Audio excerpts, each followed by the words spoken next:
The second book of Moses, called Exodus. Chapter 1. Now these are the names of the children of Israel which came into Egypt. Every man and his household came with Jacob. Reuben, Simeon, Levi, and Judah, Issachar, Zebulun, and Benjamin, Dan and Naphtali, Gad and Asher. And all the souls that came out of the loins of Jacob were 70 souls, for Joseph was in Egypt already. And Joseph died, and all his brethren, and all that generation. And the children of Israel were fruitful, and increased abundantly, and multiplied, and waxed exceeding mighty, and the land was filled with them. Now there arose up a new king over Egypt, which knew not Joseph. And he said unto his people, Behold, the people of the children of Israel are more and mightier than we. Come on, let us deal wisely with them, lest they multiply, and it come to pass that when there falleth out any war, they join also unto our enemies, and fight against us, and so get them up out of the land. Therefore they did set over them taskmasters, to afflict them with their burdens. And they built for Pharaoh treasure cities, Pithom and Raamses. But the more they afflicted them, the more they multiplied and grew. And they were grieved because of the children of Israel. And the Egyptians made the children of Israel to serve with rigor, and they made their lives bitter with hard bondage, in mortar and in brick, and in all manner of service in the field. All their service wherein they made them serve was with rigor. And the king of Egypt spake to the Hebrew midwives, of which the name of the one was Shiphrah, and the name of the other Puah.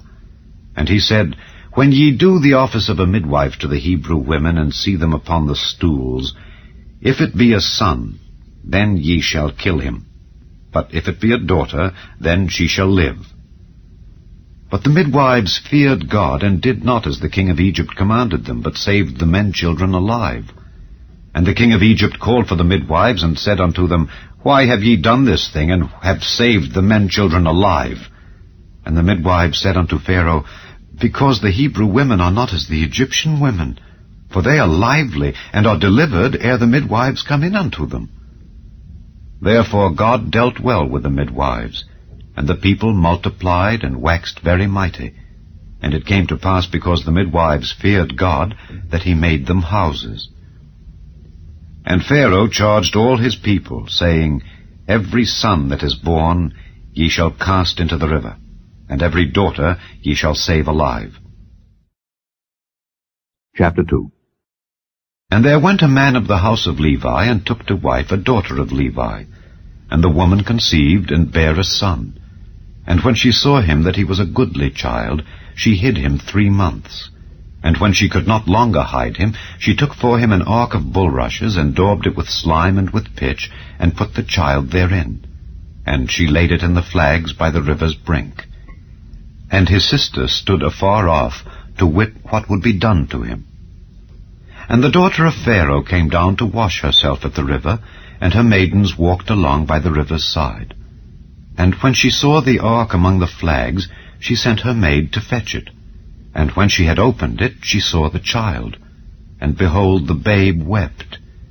And she had compassion on him, and said, This is one of the Hebrews' children. Then said his sister to Pharaoh's daughter, Shall I go and call to thee a nurse of the Hebrew women, that she may nurse the child for thee?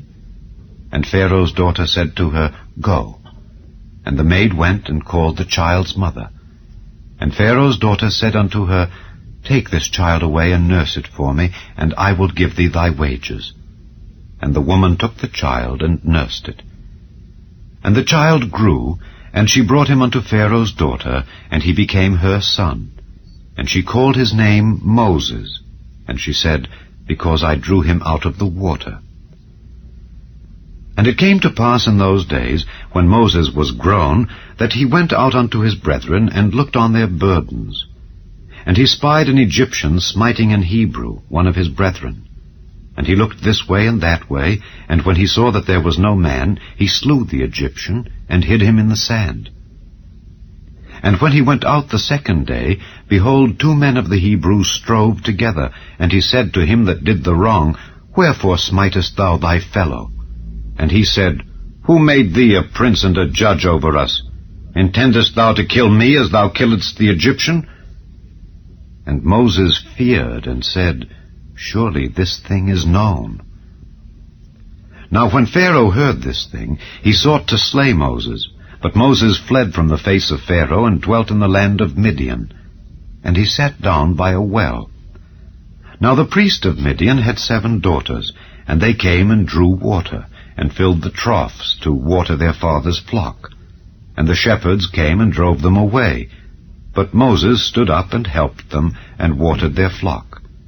And when they came to Reuel their father, he said, How is it that ye are come so soon today? And they said, An Egyptian delivered us out of the hand of the shepherds, and also drew water enough for us, and watered the flock. And he said unto his daughters, And where is he? Why is it that ye have left the man? Call him that he may eat bread. And Moses was content to dwell with the man. And he gave Moses Zipporah his daughter, and she bare him a son, and he called his name Gershom, for he said, I have been a stranger in a strange land. And it came to pass, in process of time, that the king of Egypt died, and the children of Israel sighed by reason of the bondage. And they cried, and their cry came up unto God by reason of the bondage. And God heard their groaning, and God remembered his covenant with Abraham, with Isaac, and with Jacob. And God looked upon the children of Israel, and God had respect unto them. Chapter 3. Now Moses kept the flock of Jethro his father-in-law, the priest of Midian. And he led the flock to the backside of the desert, and came to the mountain of God, even to Horeb. And the angel of the Lord appeared unto him in a flame of fire out of the midst of a bush. And he looked, and behold, the bush burned with fire, and the bush was not consumed. And Moses said, I will now turn aside and see this great sight, why the bush is not burnt. And when the Lord saw that he turned aside to see, God called unto him out of the midst of the bush, and said, Moses, Moses. And he said, Here am I. And he said, Draw not nigh hither. Put off thy shoes from off thy feet, for the place whereon thou standest is holy ground. Moreover he said, I am the God of thy father, the God of Abraham, the God of Isaac, and the God of Jacob. And Moses hid his face, for he was afraid to look upon God. And the Lord said, I have surely seen the affliction of my people which are in Egypt, and have heard their cry by reason of their taskmasters, for I know their sorrows. And I am come down to deliver them out of the hand of the Egyptians, and to bring them up out of that land unto a good land and a large, unto a land flowing with milk and honey, unto the place of the Canaanites and the Hittites and the Amorites and the Perizzites and the Hivites and the Jebusites. Now therefore, behold, the cry of the children of Israel is come unto me, and I have also seen the oppression wherewith the Egyptians oppress them. Come now therefore, and I will send thee unto Pharaoh, that thou mayest bring forth my people the children of Israel out of Egypt. And Moses said unto God, Who am I that I should go unto Pharaoh, and that I should bring forth the children of Israel out of Egypt? And he said, Certainly I will be with thee, and this shall be a token unto thee that I have sent thee. When thou hast brought forth the people out of Egypt, ye shall serve God upon this mountain. And Moses said unto God, Behold, when I come unto the children of Israel, and shall say unto them, The God of your fathers hath sent me unto you, and they shall say to me, What is his name? What shall I say unto them? And God said unto Moses, I am that I am. And he said, Thus shalt thou say unto the children of Israel, I am hath sent me unto you. And God said moreover unto Moses, Thus shalt thou say unto the children of Israel, The Lord God of your fathers, the God of Abraham, the God of Isaac, and the God of Jacob, hath sent me unto you. This is my name forever, and this is my memorial unto all generations. Go and gather the elders of Israel together, and say unto them, The Lord God of your fathers, the God of Abraham, of Isaac, and of Jacob, appeared unto me, saying, I have surely visited you, and seen that which is done to you in Egypt. And I have said, I will bring you up out of the affliction of Egypt unto the land of the Canaanites, and the Hittites, and the Amorites, and the Perizzites, and the Hivites, and the Jebusites, unto a land flowing with milk and honey. And they shall hearken to thy voice. And thou shalt come, thou and the elders of Israel, unto the king of Egypt, and ye shall say unto him, The Lord God of the Hebrews hath met with us. And now let us go, we beseech thee, 3 days' journey into the wilderness, that we may sacrifice to the Lord our God. And I am sure that the king of Egypt will not let you go, no, not by a mighty hand. And I will stretch out my hand, and smite Egypt with all my wonders, which I will do in the midst thereof. And after that he will let you go. And I will give this people favor in the sight of the Egyptians, and it shall come to pass that when ye go, ye shall not go empty. But every woman shall borrow of her neighbor, and of her that sojourneth in her house, jewels of silver, and jewels of gold, and raiment.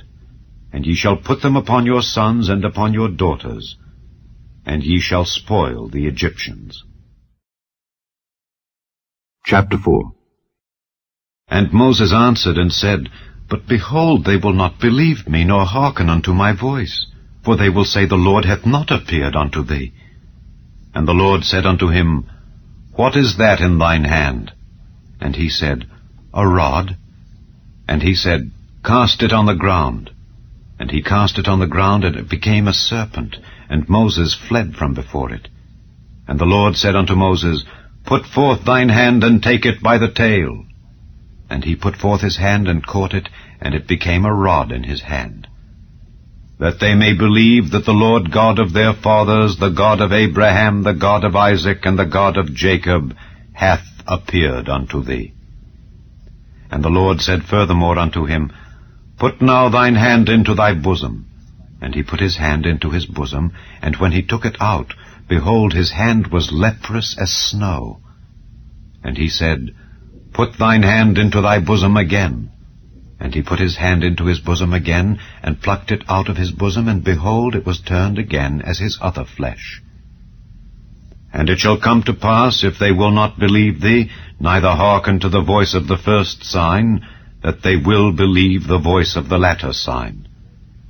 And it shall come to pass, if they will not believe also these 2 signs, neither hearken unto thy voice, that thou shalt take of the water of the river, and pour it upon the dry land.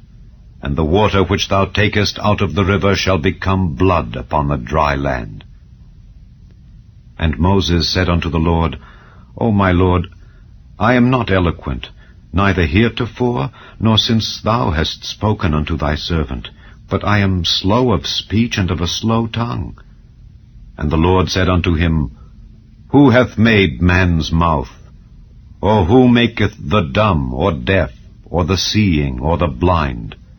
Have not I, the Lord? Now therefore go, and I will be with thy mouth, and teach thee what thou shalt say. And he said, O my Lord, send, I pray thee, by the hand of him whom thou wilt send. And the anger of the Lord was kindled against Moses, and he said, Is not Aaron the Levite thy brother? I know that he can speak well, and also, behold, he cometh forth to meet thee. And when he seeth thee, he will be glad in his heart. And thou shalt speak unto him, and put words in his mouth, and I will be with thy mouth, and with his mouth, and will teach you what ye shall do. And he shall be thy spokesman unto the people, and he shall be, even he shall be to thee instead of a mouth, and thou shalt be to him instead of God. And thou shalt take this rod in thine hand, wherewith thou shalt do signs. And Moses went and returned to Jethro his father-in-law, and said unto him, Let me go, I pray thee, and return unto my brethren which are in Egypt, and see whether they be yet alive. And Jethro said to Moses, Go in peace. And the Lord said unto Moses in Midian, Go, return into Egypt, for all the men are dead which sought thy life.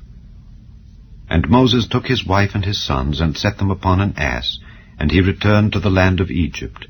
And Moses took the rod of God in his hand. And the Lord said unto Moses, When thou goest to return into Egypt, see that thou do all those wonders before Pharaoh which I have put in thine hand. But I will harden his heart, that he shall not let the people go. And thou shalt say unto Pharaoh, Thus saith the Lord, Israel is my son, even my firstborn. And I say unto thee, Let my son go, that he may serve me. And if thou refuse to let him go, behold, I will slay thy son, even thy firstborn. And it came to pass by the way in the inn, that the Lord met him, and sought to kill him. Then Zipporah took a sharp stone, and cut off the foreskin of her son, and cast it at his feet, and said, Surely a bloody husband art thou to me. So he let him go. Then she said, A bloody husband thou art because of the circumcision. And the Lord said to Aaron, Go into the wilderness to meet Moses. And he went and met him in the mount of God, and kissed him. And Moses told Aaron all the words of the Lord who had sent him, and all the signs which he had commanded him. And Moses and Aaron went and gathered together all the elders of the children of Israel. And Aaron spake all the words which the Lord had spoken unto Moses, and did the signs in the sight of the people. And the people believed. And when they heard that the Lord had visited the children of Israel, and that he had looked upon their affliction, then they bowed their heads and worshipped. Chapter 5. And afterward Moses and Aaron went in and told Pharaoh, Thus saith the Lord God of Israel, Let my people go, that they may hold a feast unto me in the wilderness. And Pharaoh said, Who is the Lord, that I should obey his voice to let Israel go? I know not the Lord, neither will I let Israel go. And they said, The God of the Hebrews hath met with us. Let us go, we pray thee, 3 days' journey into the desert, and sacrifice unto the Lord our God, lest he fall upon us with pestilence or with the sword. And the king of Egypt said unto them, Wherefore do ye, Moses and Aaron, let the people from their works? Get you unto your burdens. And Pharaoh said, Behold, the people of the land now are many, and ye make them rest from their burdens. And Pharaoh commanded the same day the taskmasters of the people and their officers, saying, Ye shall no more give the people straw to make brick as heretofore. Let them go and gather straw for themselves. And the tale of the bricks which they did make heretofore ye shall lay upon them. Ye shall not diminish aught thereof. For they be idle. Therefore they cry, saying, Let us go and sacrifice to our God. Let their more work be laid upon the men, that they may labor therein, and let them not regard vain words. And the taskmasters of the people went out, and their officers, and they spake to the people, saying, Thus saith Pharaoh, I will not give you straw. Go ye, get you straw where ye can find it, yet not aught of your work shall be diminished. So the people were scattered abroad throughout all the land of Egypt to gather stubble instead of straw. And the taskmasters hasted them, saying, Fulfill your works, your daily tasks, as when there was straw. And the officers of the children of Israel, which Pharaoh's taskmasters had set over them, were beaten, and demanded, Wherefore have ye not fulfilled your task in making brick both yesterday and today as heretofore? Then the officers of the children of Israel came and cried unto Pharaoh, saying, Wherefore dealest thou thus with thy servants? There is no straw given unto thy servants, and they say to us, Make brick. And behold, thy servants are beaten. But the fault is in thine own people. But he said, Ye are idle, ye are idle. Therefore ye say, Let us go and do sacrifice to the Lord. Go therefore now and work. For there shall no straw be given you, yet shall ye deliver the tale of bricks. And the officers of the children of Israel did see that they were in evil case, after it was said, Ye shall not minish aught from your bricks of your daily task. And they met Moses and Aaron, who stood in the way, as they came forth from Pharaoh, and they said unto them, The Lord look upon you and judge. Because ye have made our savor to be abhorred in the eyes of Pharaoh and in the eyes of his servants, to put a sword in their hand to slay us. And Moses returned unto the Lord and said, Lord, wherefore hast thou so evil entreated this people? Why is it that thou hast sent me? For since I came to Pharaoh to speak in thy name, he hath done evil to this people. Neither hast thou delivered thy people at all. Chapter 6. Then the Lord said unto Moses, Now shalt thou see what I will do to Pharaoh. For with a strong hand shall he let them go, and with a strong hand shall he drive them out of his land. And God spake unto Moses, and said unto him, I am the Lord, and I appeared unto Abraham, unto Isaac, and unto Jacob by the name of God Almighty, but by my name Jehovah was I not known to them. And I have also established my covenant with them, to give them the land of Canaan, the land of their pilgrimage, wherein they were strangers. And I have also heard the groaning of the children of Israel, whom the Egyptians keep in bondage, and I have remembered my covenant. Wherefore say unto the children of Israel, I am the Lord, and I will bring you out from under the burdens of the Egyptians, and I will rid you out of their bondage, and I will redeem you with a stretched out arm, and with great judgments. And I will take you to me for a people, and I will be to you a God. And ye shall know that I am the Lord your God, which bringeth you out from under the burdens of the Egyptians. And I will bring you in unto the land concerning the which I did swear to give it to Abraham, to Isaac, and to Jacob. And I will give it you for an heritage. I am the Lord. And Moses spake so unto the children of Israel, but they hearkened not unto Moses for anguish of spirit and for cruel bondage. And the Lord spake unto Moses, saying, Go in, speak unto Pharaoh king of Egypt, that he let the children of Israel go out of his land. And Moses spake before the Lord, saying, Behold, the children of Israel have not hearkened unto me. How then shall Pharaoh hear me, who am of uncircumcised lips? And the Lord spake unto Moses and unto Aaron, and gave them a charge unto the children of Israel and unto Pharaoh king of Egypt, to bring the children of Israel out of the land of Egypt. These be the heads of their fathers' houses. The sons of Reuben, the firstborn of Israel, Hanok, and Palu, Hezron, and Carmi. These be the families of Reuben. And the sons of Simeon, Jemuel, and Jamin, and Ohad, and Jachin, and Zohar, and Shaul, the son of a Canaanitish woman. These are the families of Simeon. And these are the names of the sons of Levi according to their generations, Gershon, and Kohath, and Merari. And the years of the life of Levi were 137 years. The sons of Gershon, Libni and Shimei, according to their families. And the sons of Kohath, Amram, and Izhar, and Hebron, and Uzziel. And the years of the life of Kohath were 133 years. And the sons of Merari, Mahali, and Mushi. These are the families of Levi according to their generations. And Amram took him Jochebed, his father's sister, to wife, and she bare him Aaron and Moses. And the years of the life of Amram were 137 years. And the sons of Izhar, Korah, and Nepheg, and Zichri. And the sons of Uzziel, Mishael, and Elzaphan, and Zithri. And Aaron took him Elisheba, daughter of Aminadab, sister of Naashon, to wife, and she bare him Nadab, and Abihu, Eleazar, and Ithamar. And the sons of Korah, Assir, and Elkanah, and Abiasaph. These are the families of the Korhites. And Eleazar, Aaron's son, took him one of the daughters of Putiel to wife, and she bare him Phinehas. These are the heads of the fathers of the Levites according to their families. These are that Aaron and Moses, to whom the Lord said, Bring out the children of Israel from the land of Egypt according to their armies. These are they which spake to Pharaoh king of Egypt, to bring out the children of Israel from Egypt. These are that Moses and Aaron. And it came to pass on the day when the Lord spake unto Moses in the land of Egypt, that the Lord spake unto Moses, saying, I am the Lord.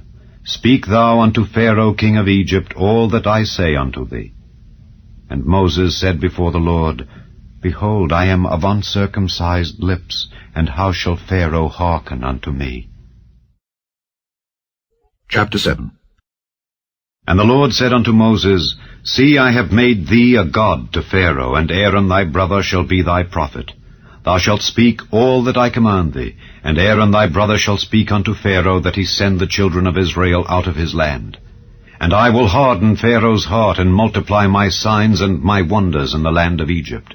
But Pharaoh shall not hearken unto you, that I may lay my hand upon Egypt, and bring forth mine armies and my people, the children of Israel, out of the land of Egypt, by great judgments.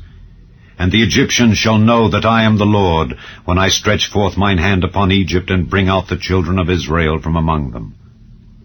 And Moses and Aaron did as the Lord commanded them. So did they.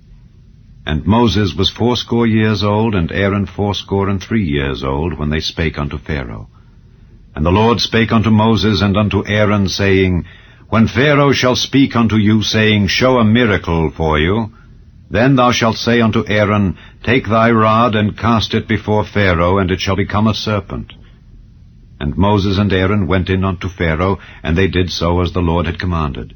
And Aaron cast down his rod before Pharaoh and before his servants, and it became a serpent. Then Pharaoh also called the wise men and the sorcerers.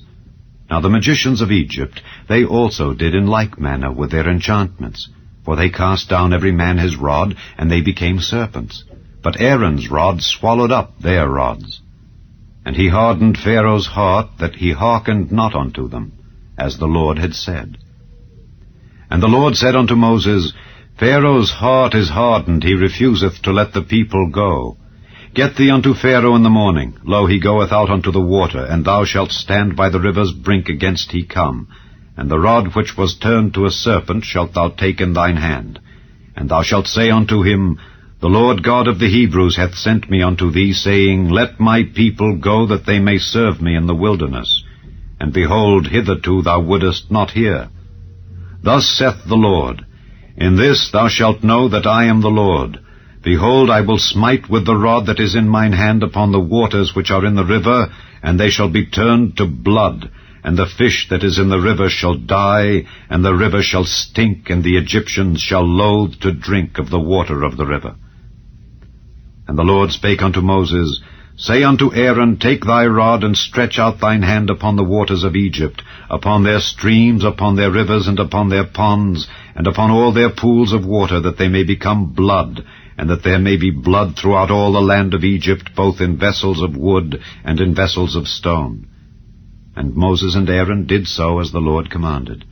And he lifted up the rod, and smote the waters that were in the river in the sight of Pharaoh and in the sight of his servants, and all the waters that were in the river were turned to blood, and the fish that was in the river died, and the river stank, and the Egyptians could not drink of the water of the river, and there was blood throughout all the land of Egypt. And the magicians of Egypt did so with their enchantments. And Pharaoh's heart was hardened, neither did he hearken unto them, as the Lord had said. And Pharaoh turned and went into his house, neither did he set his heart to this also. And all the Egyptians digged round about the river for water to drink, for they could not drink of the water of the river. And 7 days were fulfilled after that the Lord had smitten the river. Chapter 8. And the Lord spake unto Moses, Go unto Pharaoh, and say unto him, Thus saith the Lord, Let my people go, that they may serve me. And if thou refuse to let them go, behold, I will smite all thy borders with frogs, and the river shall bring forth frogs abundantly, which shall go up and come into thine house, and into thy bedchamber, and upon thy bed, and into the house of thy servants, and upon thy people, and into thine ovens, and into thy kneading troughs. And the frogs shall come up both on thee, and upon thy people, and upon all thy servants. And the Lord spake unto Moses, Say unto Aaron, Stretch forth thine hand with thy rod over the streams, over the rivers, and over the ponds, and cause frogs to come up upon the land of Egypt. And Aaron stretched out his hand over the waters of Egypt, and the frogs came up and covered the land of Egypt. And the magicians did so with their enchantments, and brought up frogs upon the land of Egypt. Then Pharaoh called for Moses and Aaron, and said, Entreat the Lord that he may take away the frogs from me and from my people, and I will let the people go, that they may do sacrifice unto the Lord. And Moses said unto Pharaoh, Glory over me. When shall I entreat for thee and for thy servants and for thy people to destroy the frogs from thee and thy houses, that they may remain in the river only? And he said, Tomorrow. And he said, Be it according to thy word, that thou mayest know that there is none like unto the Lord our God. And the frogs shall depart from thee and from thy houses and from thy servants and from thy people. They shall remain in the river only. And Moses and Aaron went out from Pharaoh, and Moses cried unto the Lord because of the frogs which he had brought against Pharaoh. And the Lord did according to the word of Moses, and the frogs died out of the houses, out of the villages, and out of the fields. And they gathered them together upon heaps, and the land stank. But when Pharaoh saw that there was respite, he hardened his heart, and hearkened not unto them, as the Lord had said. And the Lord said unto Moses, Say unto Aaron, Stretch out thy rod, and smite the dust of the land, that it may become lice throughout all the land of Egypt. And they did so. For Aaron stretched out his hand with his rod, and smote the dust of the earth, and it became lice in man and in beast. All the dust of the land became lice throughout all the land of Egypt. And the magicians did so with their enchantments to bring forth lice, but they could not. So there were lice upon man and upon beast. Then the magicians said unto Pharaoh, This is the finger of God. And Pharaoh's heart was hardened, and he hearkened not unto them, as the Lord had said. And the Lord said unto Moses, Rise up early in the morning, and stand before Pharaoh. Lo, he cometh forth to the water. And say unto him, Thus saith the Lord, Let my people go, that they may serve me. Else, if thou wilt not let my people go, behold, I will send swarms of flies upon thee, and upon thy servants, and upon thy people, and into thy houses. And the houses of the Egyptians shall be full of swarms of flies, and also the ground whereon they are. And I will sever in that day the land of Goshen, in which my people dwell, that no swarms of flies shall be there, to the end thou mayest know that I am the Lord in the midst of the earth. And I will put a division between my people and thy people. Tomorrow shall this sign be. And the Lord did so.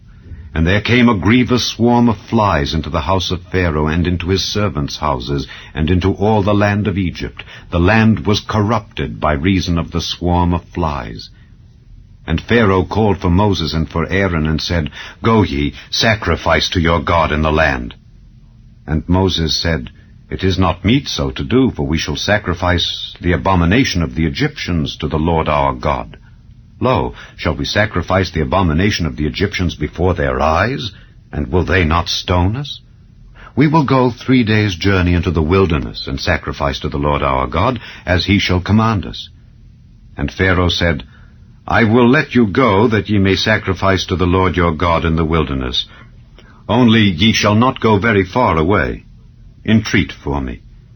And Moses said, Behold, I go out from thee, and I will entreat the Lord that the swarms of flies may depart from Pharaoh, from his servants, and from his people tomorrow. But let not Pharaoh deal deceitfully any more in not letting the people go to sacrifice to the Lord. And Moses went out from Pharaoh, and entreated the Lord. And the Lord did according to the word of Moses, and he removed the swarms of flies from Pharaoh, from his servants, and from his people. There remained not one. And Pharaoh hardened his heart at this time also, neither would he let the people go. Chapter 9. Then the Lord said unto Moses, Go in unto Pharaoh, and tell him, Thus saith the Lord God of the Hebrews, Let my people go, that they may serve me. For if thou refuse to let them go, and wilt hold them still, behold, the hand of the Lord is upon thy cattle which is in the field, upon the horses, upon the asses, upon the camels, upon the oxen, and upon the sheep. There shall be a very grievous murrain. And the Lord shall sever between the cattle of Israel and the cattle of Egypt, and there shall nothing die of all that is the children's of Israel. And the Lord appointed a set time, saying, Tomorrow the Lord shall do this thing in the land. And the Lord did that thing on the morrow, and all the cattle of Egypt died, but of the cattle of the children of Israel died not one. And Pharaoh sent, and behold, there was not one of the cattle of the Israelites dead. And the heart of Pharaoh was hardened, and he did not let the people go.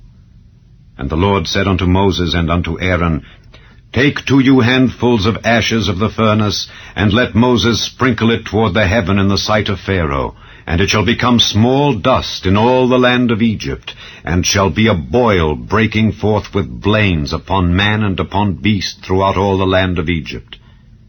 And they took ashes of the furnace, and stood before Pharaoh, and Moses sprinkled it up toward heaven, and it became a boil breaking forth with blains upon man and upon beast.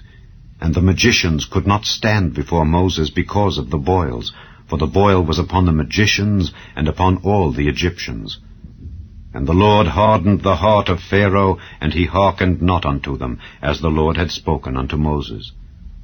And the Lord said unto Moses, Rise up early in the morning, and stand before Pharaoh, and say unto him, Thus saith the Lord God of the Hebrews, Let my people go, that they may serve me.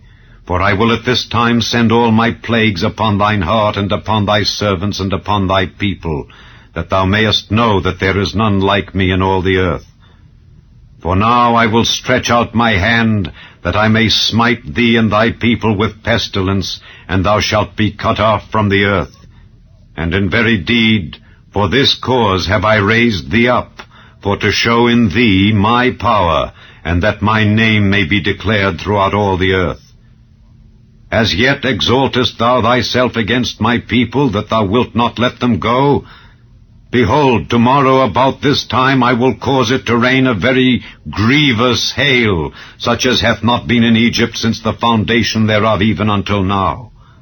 Send therefore now, and gather thy cattle and all that thou hast in the field, for upon every man and beast which shall be found in the field, and shall not be brought home, the hail shall come down upon them, and they shall die. He that feared the word of the Lord among the servants of Pharaoh made his servants and his cattle flee into the houses, and he that regarded not the word of the Lord left his servants and his cattle in the field. And the Lord said unto Moses, Stretch forth thine hand toward heaven, that there may be hail in all the land of Egypt, upon man and upon beast, and upon every herb of the field throughout the land of Egypt. And Moses stretched forth his rod toward heaven, and the Lord sent thunder and hail, and the fire ran along upon the ground, and the Lord rained hail upon the land of Egypt. So there was hail and fire mingled with the hail, very grievous, such as there was none like it in all the land of Egypt since it became a nation. And the hail smote throughout all the land of Egypt all that was in the field, both man and beast. And the hail smote every herb of the field, and brake every tree of the field. Only in the land of Goshen, where the children of Israel were, was there no hail. And Pharaoh sent and called for Moses and Aaron, and said unto them, I have sinned this time. The Lord is righteous, and I and my people are wicked. Entreat the Lord, for it is enough, that there be no more mighty thunderings and hail, and I will let you go, and ye shall stay no longer. And Moses said unto him, As soon as I am gone out of the city, I will spread abroad my hands unto the Lord, and the thunder shall cease, neither shall there be any more hail, that thou mayest know how that the earth is the Lord's.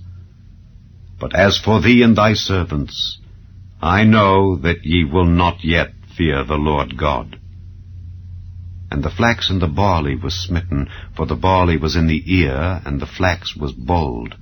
But the wheat and the rye were not smitten, for they were not grown up. And Moses went out of the city from Pharaoh, and spread abroad his hands unto the Lord, and the thunders and hail ceased, and the rain was not poured upon the earth. And when Pharaoh saw that the rain and the hail and the thunders were ceased, he sinned yet more, and hardened his heart, he and his servants. And the heart of Pharaoh was hardened, neither would he let the children of Israel go, as the Lord had spoken by Moses. Chapter 10. And the Lord said unto Moses, Go in unto Pharaoh, for I have hardened his heart and the heart of his servants, that I might show these my signs before him, and that thou mayest tell in the ears of thy son and of thy son's son what things I have wrought in Egypt, and my signs which I have done among them, that ye may know how that I am the Lord. And Moses and Aaron came in unto Pharaoh, and said unto him, Thus saith the Lord God of the Hebrews, How long wilt thou refuse to humble thyself before me? Let my people go, that they may serve me. Else, if thou refuse to let my people go, behold, tomorrow will I bring the locusts into thy coast, and they shall cover the face of the earth, that one cannot be able to see the earth. And they shall eat the residue of that which is escaped, which remaineth unto you from the hail, and shall eat every tree which groweth for you out of the field. And they shall fill thy houses, and the houses of all thy servants, and the houses of all the Egyptians, which neither thy fathers nor thy fathers' fathers have seen since the day that they were upon the earth unto this day. And he turned himself and went out from Pharaoh. And Pharaoh's servants said unto him, How long shall this man be a snare unto us? Let the men go, that they may serve the Lord their God. Knowest thou not yet that Egypt is destroyed?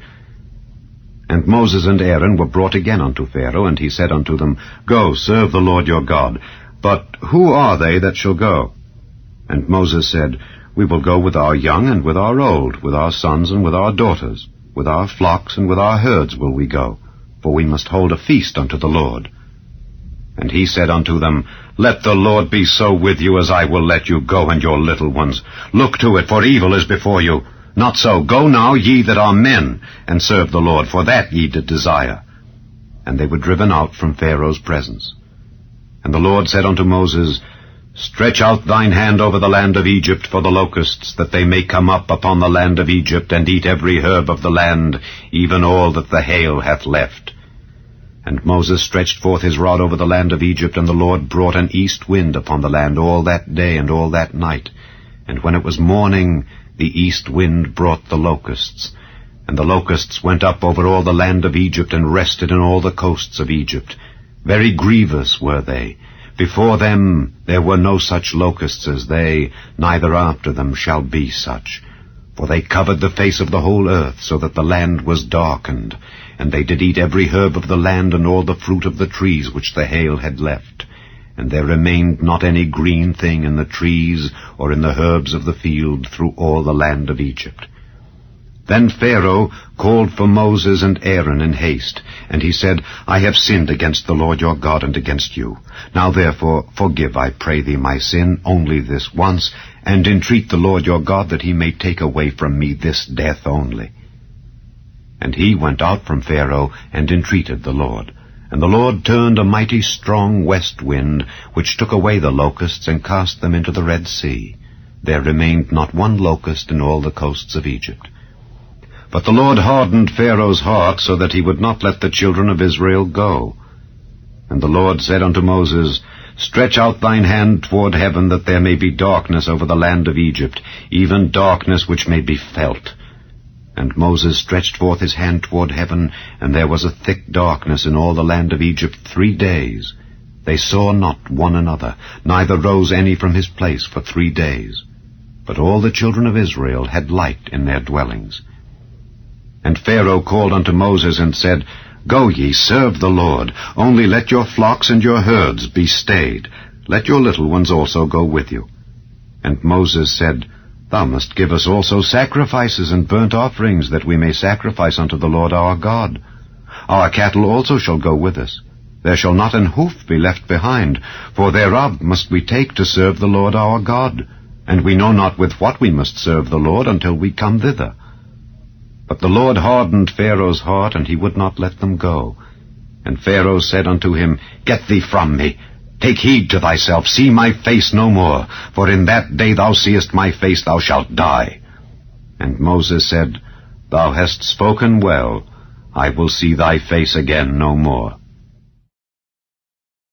Chapter 11. And the Lord said unto Moses, Yet will I bring one plague more upon Pharaoh and upon Egypt. Afterwards he will let you go hence.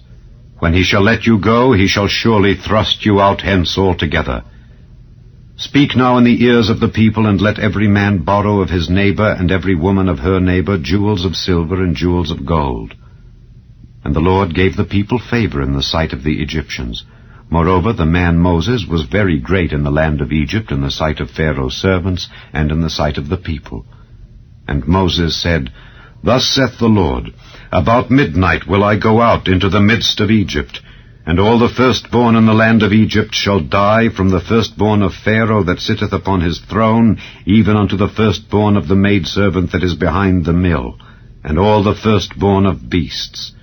And there shall be a great cry throughout all the land of Egypt, such as there was none like it, nor shall be like it any more. But against any of the children of Israel shall not a dog move his tongue against man or beast, that ye may know how that the Lord doth put a difference between the Egyptians and Israel. And all these thy servants shall come down unto me, and bow down themselves unto me, saying, Get thee out, and all the people that follow thee. And after that I will go out. And he went out from Pharaoh in a great anger. And the Lord said unto Moses, Pharaoh shall not hearken unto you, that my wonders may be multiplied in the land of Egypt. And Moses and Aaron did all these wonders before Pharaoh. And the Lord hardened Pharaoh's heart, so that he would not let the children of Israel go out of his land. Chapter 12. And the Lord spake unto Moses and Aaron in the land of Egypt, saying, This month shall be unto you the beginning of months. It shall be the first month of the year to you. Speak ye unto all the congregation of Israel, saying, In the 10th day of this month they shall take to them every man a lamb according to the house of their fathers, a lamb for an house. And if the household be too little for the lamb, let him and his neighbor next unto his house take it according to the number of the souls. Every man according to his eating shall make your count for the lamb. Your lamb shall be without blemish, a male of the first year. Ye shall take it out from the sheep or from the goats. And ye shall keep it up until the 14th day of the same month. And the whole assembly of the congregation of Israel shall kill it in the evening. And they shall take of the blood, and strike it on the 2 side posts, and on the upper doorpost of the houses wherein they shall eat it. And they shall eat the flesh in that night, roast with fire, and unleavened bread, and with bitter herbs they shall eat it. Eat not of it raw, nor sodden at all with water, but roast with fire, his head with his legs, and with the purtenance thereof. And ye shall let nothing of it remain until the morning, and that which remaineth of it until the morning ye shall burn with fire. And thus shall ye eat it, with your loins girded, your shoes on your feet, and your staff in your hand, and ye shall eat it in haste. It is the Lord's Passover. For I will pass through the land of Egypt this night, and will smite all the firstborn in the land of Egypt, both man and beast. And against all the gods of Egypt I will execute judgment. I am the Lord. And the blood shall be to you for a token upon the houses where ye are. And when I see the blood, I will pass over you, and the plague shall not be upon you to destroy you when I smite the land of Egypt. And this day shall be unto you for a memorial, and ye shall keep it a feast to the Lord throughout your generations. Ye shall keep it a feast by an ordinance forever. 7 days shall ye eat unleavened bread. Even the first day ye shall put away leaven out of your houses. For whosoever eateth leavened bread from the first day until the 7th day, that soul shall be cut off from Israel. And in the first day there shall be an holy convocation, and in the 7th day there shall be an holy convocation to you. No manner of work shall be done in them, save that which every man must eat, that only may be done of you. And ye shall observe the feast of unleavened bread. For in this selfsame day have I brought your armies out of the land of Egypt. Therefore shall ye observe this day in your generations by an ordinance forever. In the 1st month, on the 14th day of the month, at even, ye shall eat unleavened bread until the 21st day of the month at even. 7 days shall there be no leaven found in your houses. For whosoever eateth that which is leavened, even that soul shall be cut off from the congregation of Israel, whether he be a stranger or born in the land. Ye shall eat nothing leavened. In all your habitations shall ye eat unleavened bread. Then Moses called for all the elders of Israel, and said unto them, Draw out and take you a lamb according to your families, and kill the Passover. And ye shall take a bunch of hyssop, and dip it in the blood that is in the basin, and strike the lintel and the 2 side posts with the blood that is in the basin. And none of you shall go out at the door of his house until the morning. For the Lord will pass through to smite the Egyptians. And when he seeth the blood upon the lintel and on the 2 side posts, the Lord will pass over the door, and will not suffer the destroyer to come in unto your houses to smite you. And ye shall observe this thing for an ordinance to thee and to thy sons forever. And it shall come to pass, when ye be come to the land which the Lord will give you, according as he hath promised, that ye shall keep this service. And it shall come to pass, when your children shall say unto you, What mean ye by this service? That ye shall say, It is the sacrifice of the Lord's Passover, who passed over the houses of the children of Israel in Egypt, when he smote the Egyptians and delivered our houses. And the people bowed the head and worshipped. And the children of Israel went away, and did as the Lord had commanded Moses and Aaron. So did they. And it came to pass, that at midnight the Lord smote all the firstborn in the land of Egypt, from the firstborn of Pharaoh that sat on his throne unto the firstborn of the captive that was in the dungeon, and all the firstborn of cattle. And Pharaoh rose up in the night, he and all his servants and all the Egyptians, and there was a great cry in Egypt, for there was not a house where there was not one dead. And he called for Moses and Aaron by night, and said, Rise up and get you forth from among my people, both ye and the children of Israel, and go, serve the Lord as ye have said. Also take your flocks and your herds as ye have said, and be gone, and bless me also. And the Egyptians were urgent upon the people that they might send them out of the land in haste, for they said, We be all dead men. And the people took their dough before it was leavened, their kneading troughs being bound up in their clothes upon their shoulders. And the children of Israel did according to the word of Moses. And they borrowed of the Egyptians jewels of silver and jewels of gold and raiment. And the Lord gave the people favor in the sight of the Egyptians, so that they lent unto them such things as they required. And they spoiled the Egyptians. And the children of Israel journeyed from Ramesses to Succoth, about 600,000 on foot that were men, beside children. And a mixed multitude went up also with them, and flocks and herds, even very much cattle. And they baked unleavened cakes of the dough which they brought forth out of Egypt, for it was not leavened, because they were thrust out of Egypt and could not tarry, neither had they prepared for themselves any victual. Now the sojourning of the children of Israel who dwelt in Egypt was 430 years. And it came to pass at the end of the 430 years, even the selfsame day it came to pass, that all the hosts of the Lord went out from the land of Egypt. It is a night to be much observed unto the Lord, for bringing them out from the land of Egypt. This is that night of the Lord to be observed of all the children of Israel in their generations. And the Lord said unto Moses and Aaron, This is the ordinance of the Passover. There shall no stranger eat thereof. But every man's servant that is bought for money, when thou hast circumcised him, then shall he eat thereof. A foreigner and an hired servant shall not eat thereof. In one house shall it be eaten. Thou shalt not carry forth aught of the flesh abroad out of the house, neither shall ye break a bone thereof. All the congregation of Israel shall keep it. And when a stranger shall sojourn with thee, and will keep the Passover to the Lord, let all his males be circumcised, and then let him come near and keep it. And he shall be as one that is born in the land.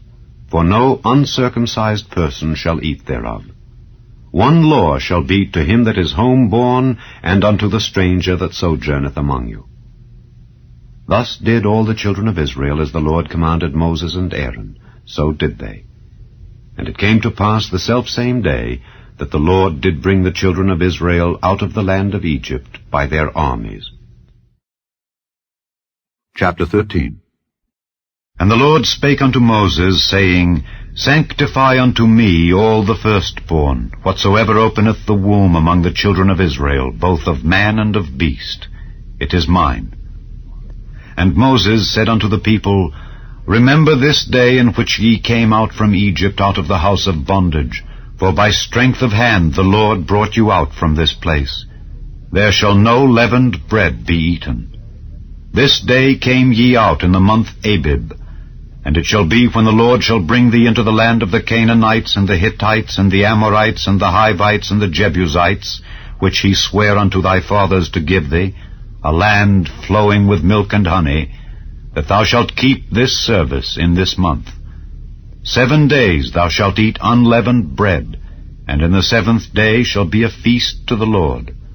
Unleavened bread shall be eaten 7 days, and there shall no leavened bread be seen with thee, neither shall there be leaven seen with thee in all thy quarters.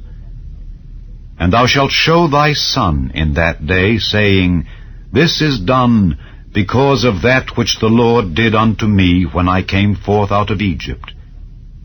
And it shall be for a sign unto thee upon thine hand, and for a memorial between thine eyes, that the Lord's law may be in thy mouth. For with a strong hand hath the Lord brought thee out of Egypt. Thou shalt therefore keep this ordinance in his season from year to year. And it shall be, when the Lord shall bring thee into the land of the Canaanites, as he sware unto thee and to thy fathers, and shall give it thee, that thou shalt set apart unto the Lord all that openeth the matrix, and every firstling that cometh of a beast which thou hast. The males shall be the Lord's. And every firstling of an ass thou shalt redeem with a lamb. And if thou wilt not redeem it, then thou shalt break his neck. And all the firstborn of man among thy children shalt thou redeem. And it shall be, when thy son asketh thee in time to come, saying, What is this? That thou shalt say unto him, By strength of hand the Lord brought us out from Egypt, from the house of bondage.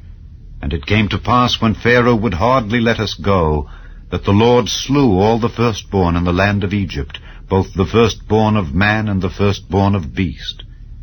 Therefore I sacrifice to the Lord all that openeth the matrix, being males. But all the firstborn of my children I redeem. And it shall be for a token upon thine hand, and for frontlets between thine eyes. For by strength of hand the Lord brought us forth out of Egypt. And it came to pass, when Pharaoh had let the people go, that God led them not through the way of the land of the Philistines, although that was near. For God said, Lest peradventure the people repent when they see war, and they return to Egypt. But God led the people about through the way of the wilderness of the Red Sea. And the children of Israel went up harnessed out of the land of Egypt. And Moses took the bones of Joseph with him, for he had straitly sworn the children of Israel, saying, God will surely visit you, and ye shall carry up my bones away hence with you. And they took their journey from Succoth, and encamped in Etham, in the edge of the wilderness. And the Lord went before them by day in a pillar of a cloud to lead them the way, and by night in a pillar of fire to give them light, to go by day and night. He took not away the pillar of the cloud by day, nor the pillar of fire by night from before the people. Chapter 14. And the Lord spake unto Moses, saying, Speak unto the children of Israel, that they turn and encamp before Pi-hahiroth, between Migdol and the sea, over against Baal-zephon. Before it shall ye encamp by the sea. For Pharaoh will say of the children of Israel, They are entangled in the land, the wilderness hath shut them in. And I will harden Pharaoh's heart, that he shall follow after them. And I will be honored upon Pharaoh and upon all his host, that the Egyptians may know that I am the Lord. And they did so. And it was told the king of Egypt that the people fled. And the heart of Pharaoh and of his servants was turned against the people, and they said, Why have we done this, that we have let Israel go from serving us? And he made ready his chariot, and took his people with him. And he took 600 chosen chariots, and all the chariots of Egypt, and captains over every one of them. And the Lord hardened the heart of Pharaoh king of Egypt, and he pursued after the children of Israel. And the children of Israel went out with an high hand. But the Egyptians pursued after them, all the horses and chariots of Pharaoh, and his horsemen and his army, and overtook them encamping by the sea, beside Pi-hahiroth, before Baal-zephon. And when Pharaoh drew nigh, the children of Israel lifted up their eyes, and behold, the Egyptians marched after them, and they were sore afraid. And the children of Israel cried out unto the Lord. And they said unto Moses, Because there were no graves in Egypt, hast thou taken us away to die in the wilderness? Wherefore hast thou dealt thus with us to carry us forth out of Egypt? Is not this the word that we did tell thee in Egypt, saying, Let us alone, that we may serve the Egyptians? For it had been better for us to serve the Egyptians than that we should die in the wilderness. And Moses said unto the people, Fear ye not, stand still, and see the salvation of the Lord, which he will show to you today. For the Egyptians whom ye have seen today, ye shall see them again no more forever. The Lord shall fight for you, and ye shall hold your peace. And the Lord said unto Moses, Wherefore criest thou unto me? Speak unto the children of Israel that they go forward. But lift thou up thy rod, and stretch out thine hand over the sea, and divide it. And the children of Israel shall go on dry ground through the midst of the sea. And I, behold, I will harden the hearts of the Egyptians, and they shall follow them. And I will get me honor upon Pharaoh and upon all his host, upon his chariots and upon his horsemen. And the Egyptians shall know that I am the Lord, when I have gotten me honor upon Pharaoh, upon his chariots, and upon his horsemen. And the angel of God, which went before the camp of Israel, removed, and went behind them. And the pillar of the cloud went from before their face, and stood behind them. And it came between the camp of the Egyptians and the camp of Israel. And it was a cloud and darkness to them, but it gave light by night to these, so that the one came not near the other all the night. And Moses stretched out his hand over the sea, and the Lord caused the sea to go back by a strong east wind all that night, and made the sea dry land, and the waters were divided. And the children of Israel went into the midst of the sea upon the dry ground, and the waters were a wall unto them on their right hand and on their left. And the Egyptians pursued, and went in after them to the midst of the sea, even all Pharaoh's horses, his chariots, and his horsemen. And it came to pass that in the morning watch the Lord looked unto the host of the Egyptians through the pillar of fire and of the cloud, and troubled the host of the Egyptians, and took off their chariot wheels, that they drave them heavily. So that the Egyptians said, Let us flee from the face of Israel, for the Lord fighteth for them against the Egyptians. And the Lord said unto Moses, Stretch out thine hand over the sea, that the waters may come again upon the Egyptians, upon their chariots, and upon their horsemen. And Moses stretched forth his hand over the sea, and the sea returned to his strength when the morning appeared, and the Egyptians fled against it, and the Lord overthrew the Egyptians in the midst of the sea. And the waters returned, and covered the chariots and the horsemen, and all the host of Pharaoh that came into the sea after them. There remained not so much as one of them. But the children of Israel walked upon dry land in the midst of the sea, and the waters were a wall unto them on their right hand and on their left. Thus the Lord saved Israel that day out of the hand of the Egyptians, and Israel saw the Egyptians dead upon the seashore. And Israel saw that great work which the Lord did upon the Egyptians. And the people feared the Lord, and believed the Lord and his servant Moses. Chapter 15. Then sang Moses and the children of Israel this song unto the Lord, and spake, saying, I will sing unto the Lord, for he hath triumphed gloriously. The horse and his rider hath he thrown into the sea. The Lord is my strength and song, and he is become my salvation. He is my God, and I will prepare him an habitation, my father's God, and I will exalt him. The Lord is a man of war, the Lord is his name. Pharaoh's chariots and his host hath he cast into the sea. His chosen captains also are drowned in the Red Sea. The depths have covered them. They sank into the bottom as a stone. Thy right hand, O Lord, is become glorious in power. Thy right hand, O Lord, hath dashed in pieces the enemy. And in the greatness of thine excellency thou hast overthrown them that rose up against thee. Thou sentest forth thy wrath, which consumed them as stubble. And with the blast of thy nostrils the waters were gathered together, the floods stood upright as an heap, and the depths were congealed in the heart of the sea. The enemy said, I will pursue, I will overtake, I will divide the spoil. My lust shall be satisfied upon them. I will draw my sword, my hand shall destroy them.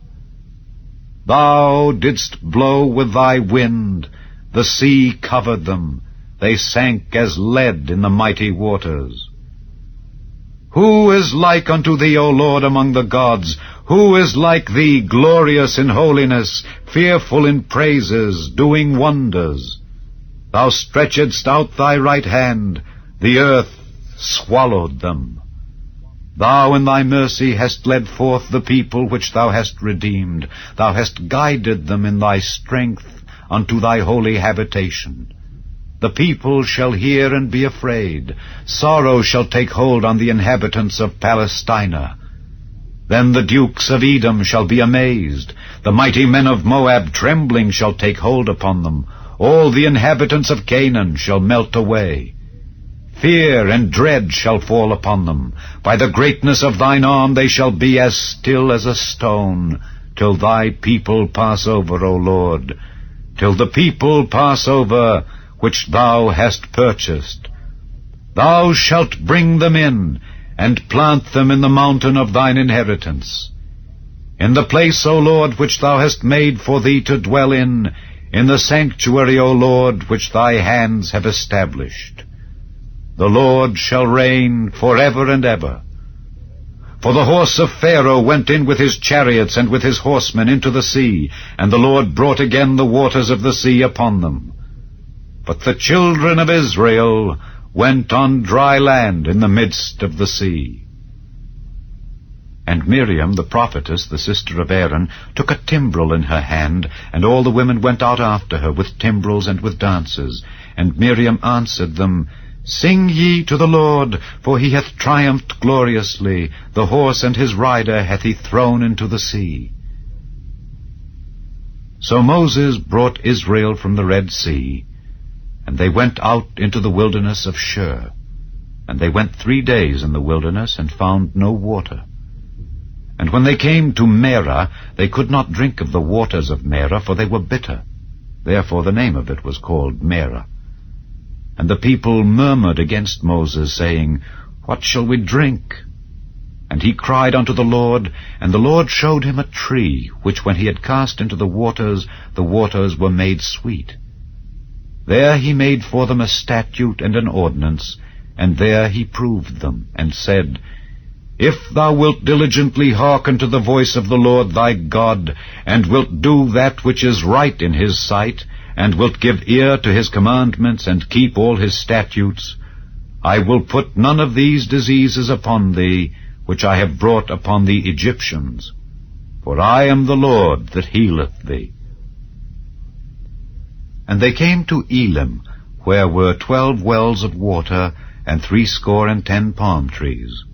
And they encamped there by the waters. Chapter 16. And they took their journey from Elim, and all the congregation of the children of Israel came unto the wilderness of Sin, which is between Elim and Sinai, on the 15th day of the 2nd month after their departing out of the land of Egypt. And the whole congregation of the children of Israel murmured against Moses and Aaron in the wilderness. And the children of Israel said unto them, Would to God we had died by the hand of the Lord in the land of Egypt, when we sat by the flesh pots, and when we did eat bread to the full. For ye have brought us forth into this wilderness to kill this whole assembly with hunger. Then said the Lord unto Moses, Behold, I will rain bread from heaven for you, and the people shall go out and gather a certain rate every day, that I may prove them whether they will walk in my law or no. And it shall come to pass that on the 6th day they shall prepare that which they bring in, and it shall be twice as much as they gather daily. And Moses and Aaron said unto all the children of Israel, At even then ye shall know that the Lord hath brought you out from the land of Egypt. And in the morning then ye shall see the glory of the Lord, for that he heareth your murmurings against the Lord. And what are we that ye murmur against us? And Moses said, This shall be, when the Lord shall give you in the evening flesh to eat, and in the morning bread to the full, for that the Lord heareth your murmurings which ye murmur against him. And what are we? Your murmurings are not against us, but against the Lord.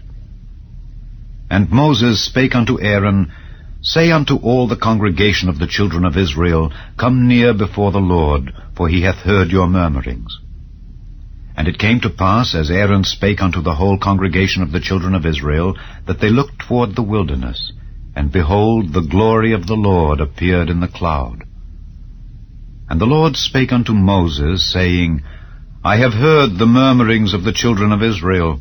Speak unto them, saying, At even ye shall eat flesh, and in the morning ye shall be filled with bread, and ye shall know that I am the Lord your God. And it came to pass that at even the quails came up and covered the camp. And in the morning the dew lay round about the host. And when the dew that lay was gone up, behold, upon the face of the wilderness there lay a small round thing, as small as the hoarfrost on the ground. And when the children of Israel saw it, they said one to another, It is manna, for they wist not what it was. And Moses said unto them, This is the bread which the Lord hath given you to eat. This is the thing which the Lord hath commanded. Gather of it every man according to his eating, an omer for every man, according to the number of your persons. Take ye every man for them which are in his tents. And the children of Israel did so, and gathered, some more, some less. And when they did meet it with an omer, he that gathered much had nothing over, and he that gathered little had no lack. They gathered every man according to his eating. And Moses said, Let no man leave of it till the morning. Notwithstanding, they hearkened not unto Moses, but some of them left of it until the morning, and it bred worms and stank. And Moses was wroth with them. And they gathered it every morning, every man according to his eating. And when the sun waxed hot, it melted. And it came to pass that on the 6th day they gathered twice as much bread, 2 omers for one man. And all the rulers of the congregation came and told Moses. And he said unto them, This is that which the Lord hath said. Tomorrow is the rest of the holy Sabbath unto the Lord. Bake that which ye will bake today, and seethe that ye will seethe, and that which remaineth over lay up for you to be kept until the morning. And they laid it up till the morning, as Moses bade, and it did not stink, neither was there any worm therein. And Moses said, Eat that today, for today is a Sabbath unto the Lord. Today ye shall not find it in the field. 6 days ye shall gather it, but on the 7th day, which is the Sabbath, in it there shall be none. And it came to pass that there went out some of the people on the 7th day for to gather, and they found none. And the Lord said unto Moses, How long refuse ye to keep my commandments and my laws? See, for that the Lord hath given you the Sabbath, therefore he giveth you on the 6th day the bread of 2 days.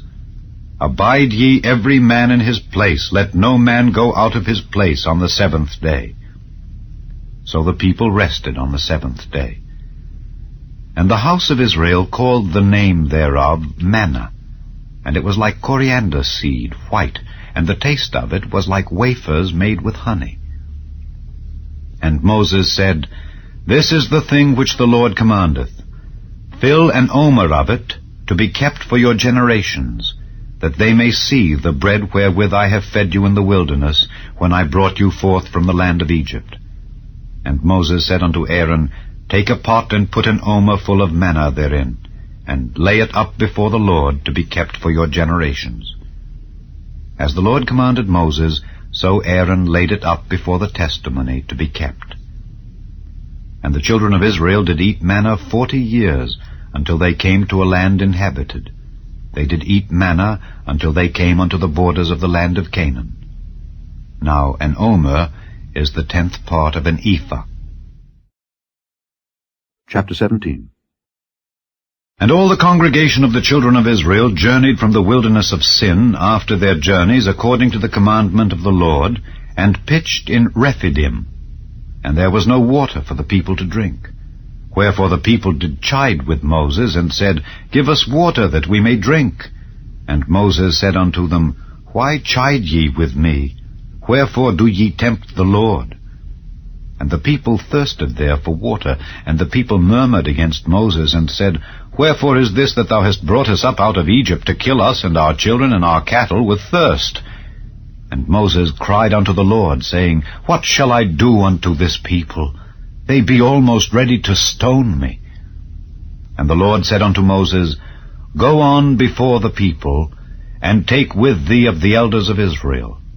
And thy rod, wherewith thou smotest the river, take in thine hand, and go. Behold, I will stand before thee there upon the rock in Horeb, and thou shalt smite the rock, and there shall come water out of it, that the people may drink. And Moses did so in the sight of the elders of Israel. And he called the name of the place Massah and Meribah, because of the chiding of the children of Israel, and because they tempted the Lord, saying, Is the Lord among us or not? Then came Amalek, and fought with Israel in Rephidim. And Moses said unto Joshua, Choose us out men, and go out, fight with Amalek. Tomorrow I will stand on the top of the hill with the rod of God in mine hand. So Joshua did as Moses had said to him, and fought with Amalek. And Moses, Aaron, and Hur went up to the top of the hill. And it came to pass, when Moses held up his hand, that Israel prevailed. And when he let down his hand, Amalek prevailed. But Moses' hands were heavy. And they took a stone, and put it under him, and he sat thereon. And Aaron and Hur stayed up his hands, the one on the one side, and the other on the other side. And his hands were steady until the going down of the sun. And Joshua discomfited Amalek and his people with the edge of the sword. And the Lord said unto Moses, Write this for a memorial in a book, and rehearse it in the ears of Joshua. For I will utterly put out the remembrance of Amalek from under heaven. And Moses built an altar, and called the name of it Jehovah Nissi. For he said, Because the Lord hath sworn that the Lord will have war with Amalek from generation to generation. Chapter 18.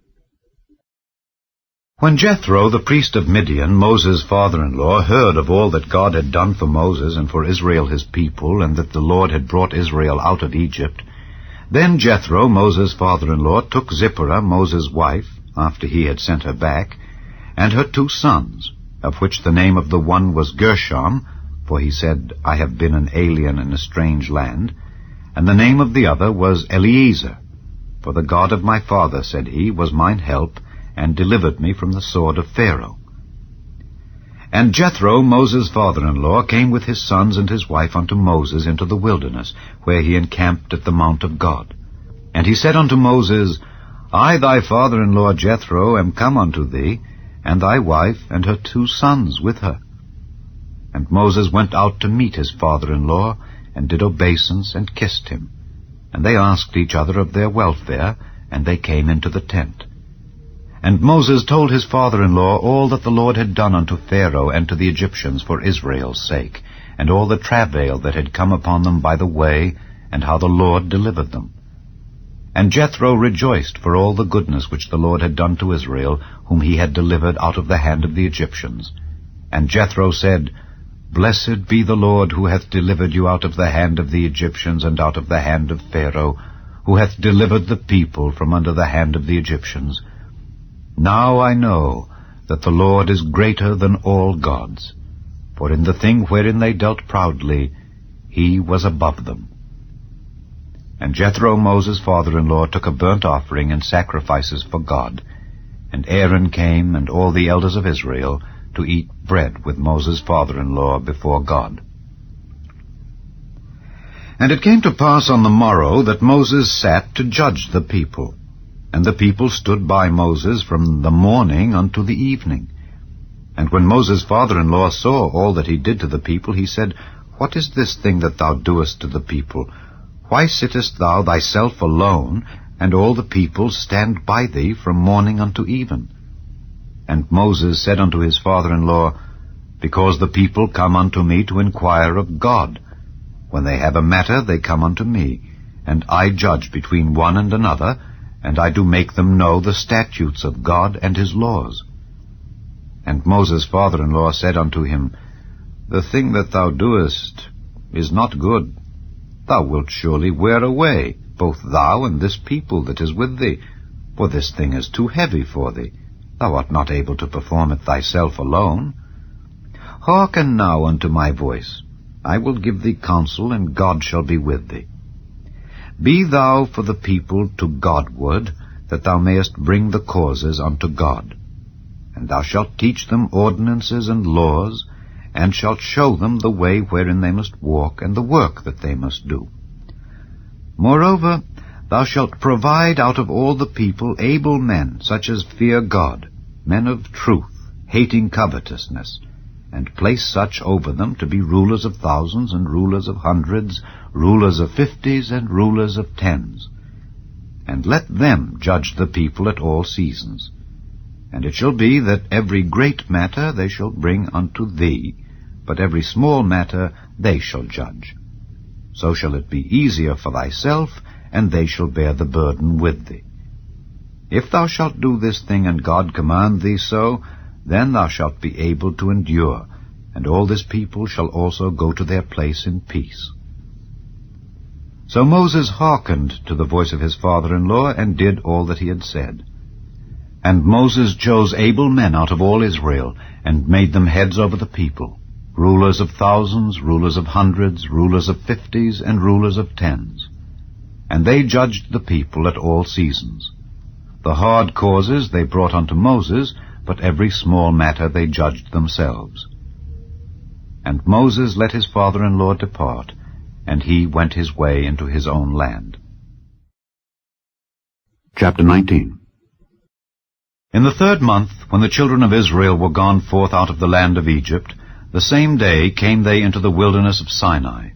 For they were departed from Rephidim, and were come to the desert of Sinai, and had pitched in the wilderness. And there Israel camped before the mount.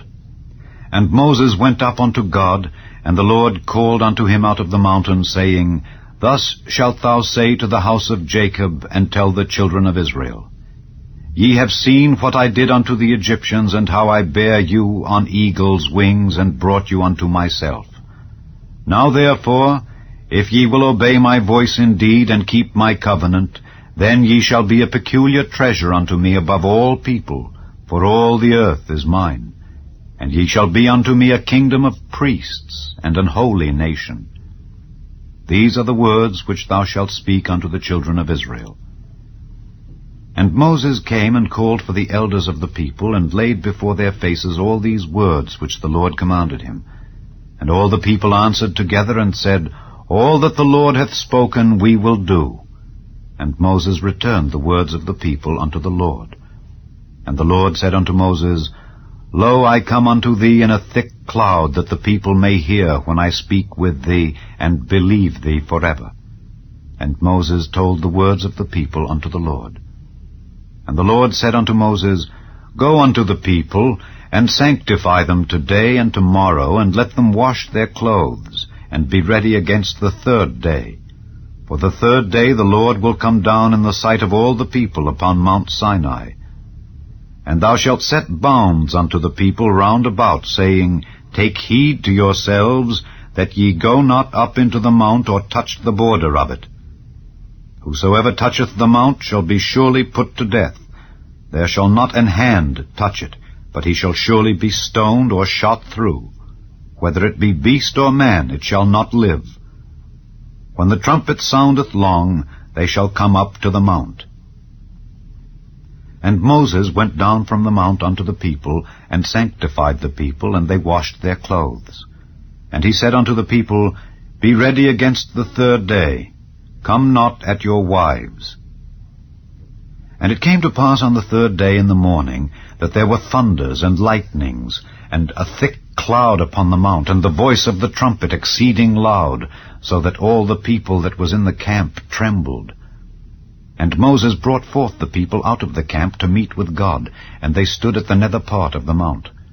And Mount Sinai was altogether on a smoke, because the Lord descended upon it in fire, and the smoke thereof ascended as the smoke of a furnace, and the whole mount quaked greatly. And when the voice of the trumpet sounded long, and waxed louder and louder, Moses spake, and God answered him by a voice. And the Lord came down upon Mount Sinai on the top of the mount, and the Lord called Moses up to the top of the mount, and Moses went up. And the Lord said unto Moses, Go down, charge the people, lest they break through unto the Lord to gaze, and many of them perish. And let the priests also which come near to the Lord sanctify themselves, lest the Lord break forth upon them. And Moses said unto the Lord, The people cannot come up to Mount Sinai, for thou chargedst us, saying, Set bounds about the mount, and sanctify it. And the Lord said unto him, Away, get thee down, and thou shalt come up, thou and Aaron with thee. But let not the priests and the people break through to come up unto the Lord, lest he break forth upon them. So Moses went down unto the people, and spake unto them. Chapter 20. And God spake all these words, saying, I am the Lord thy God, which have brought thee out of the land of Egypt, out of the house of bondage. Thou shalt have no other gods before me.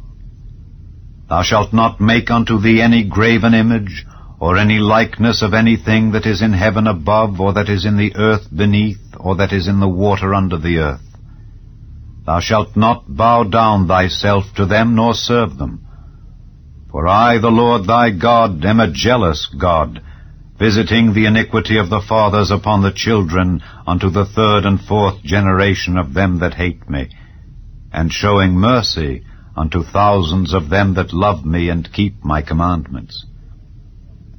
Thou shalt not take the name of the Lord thy God in vain, for the Lord will not hold him guiltless that taketh his name in vain. Remember the Sabbath day to keep it holy. 6 days shalt thou labor and do all thy work, but the 7th day is the Sabbath of the Lord thy God. In it thou shalt not do any work, thou, nor thy son, nor thy daughter, thy manservant, nor thy maidservant, nor thy cattle, nor thy stranger that is within thy gates. For in 6 days the Lord made heaven and earth, the sea, and all that in them is, and rested the 7th day. Wherefore the Lord blessed the Sabbath day, and hallowed it. Honor thy father and thy mother, that thy days may be long upon the land which the Lord thy God giveth thee. Thou shalt not kill. Thou shalt not commit adultery. Thou shalt not steal. Thou shalt not bear false witness against thy neighbor. Thou shalt not covet thy neighbor's house. Thou shalt not covet thy neighbor's wife, nor his manservant, nor his maidservant, nor his ox, nor his ass, nor anything that is thy neighbor's. And all the people saw the thunderings and the lightnings, and the noise of the trumpet, and the mountain smoking. And when the people saw it, they removed and stood afar off.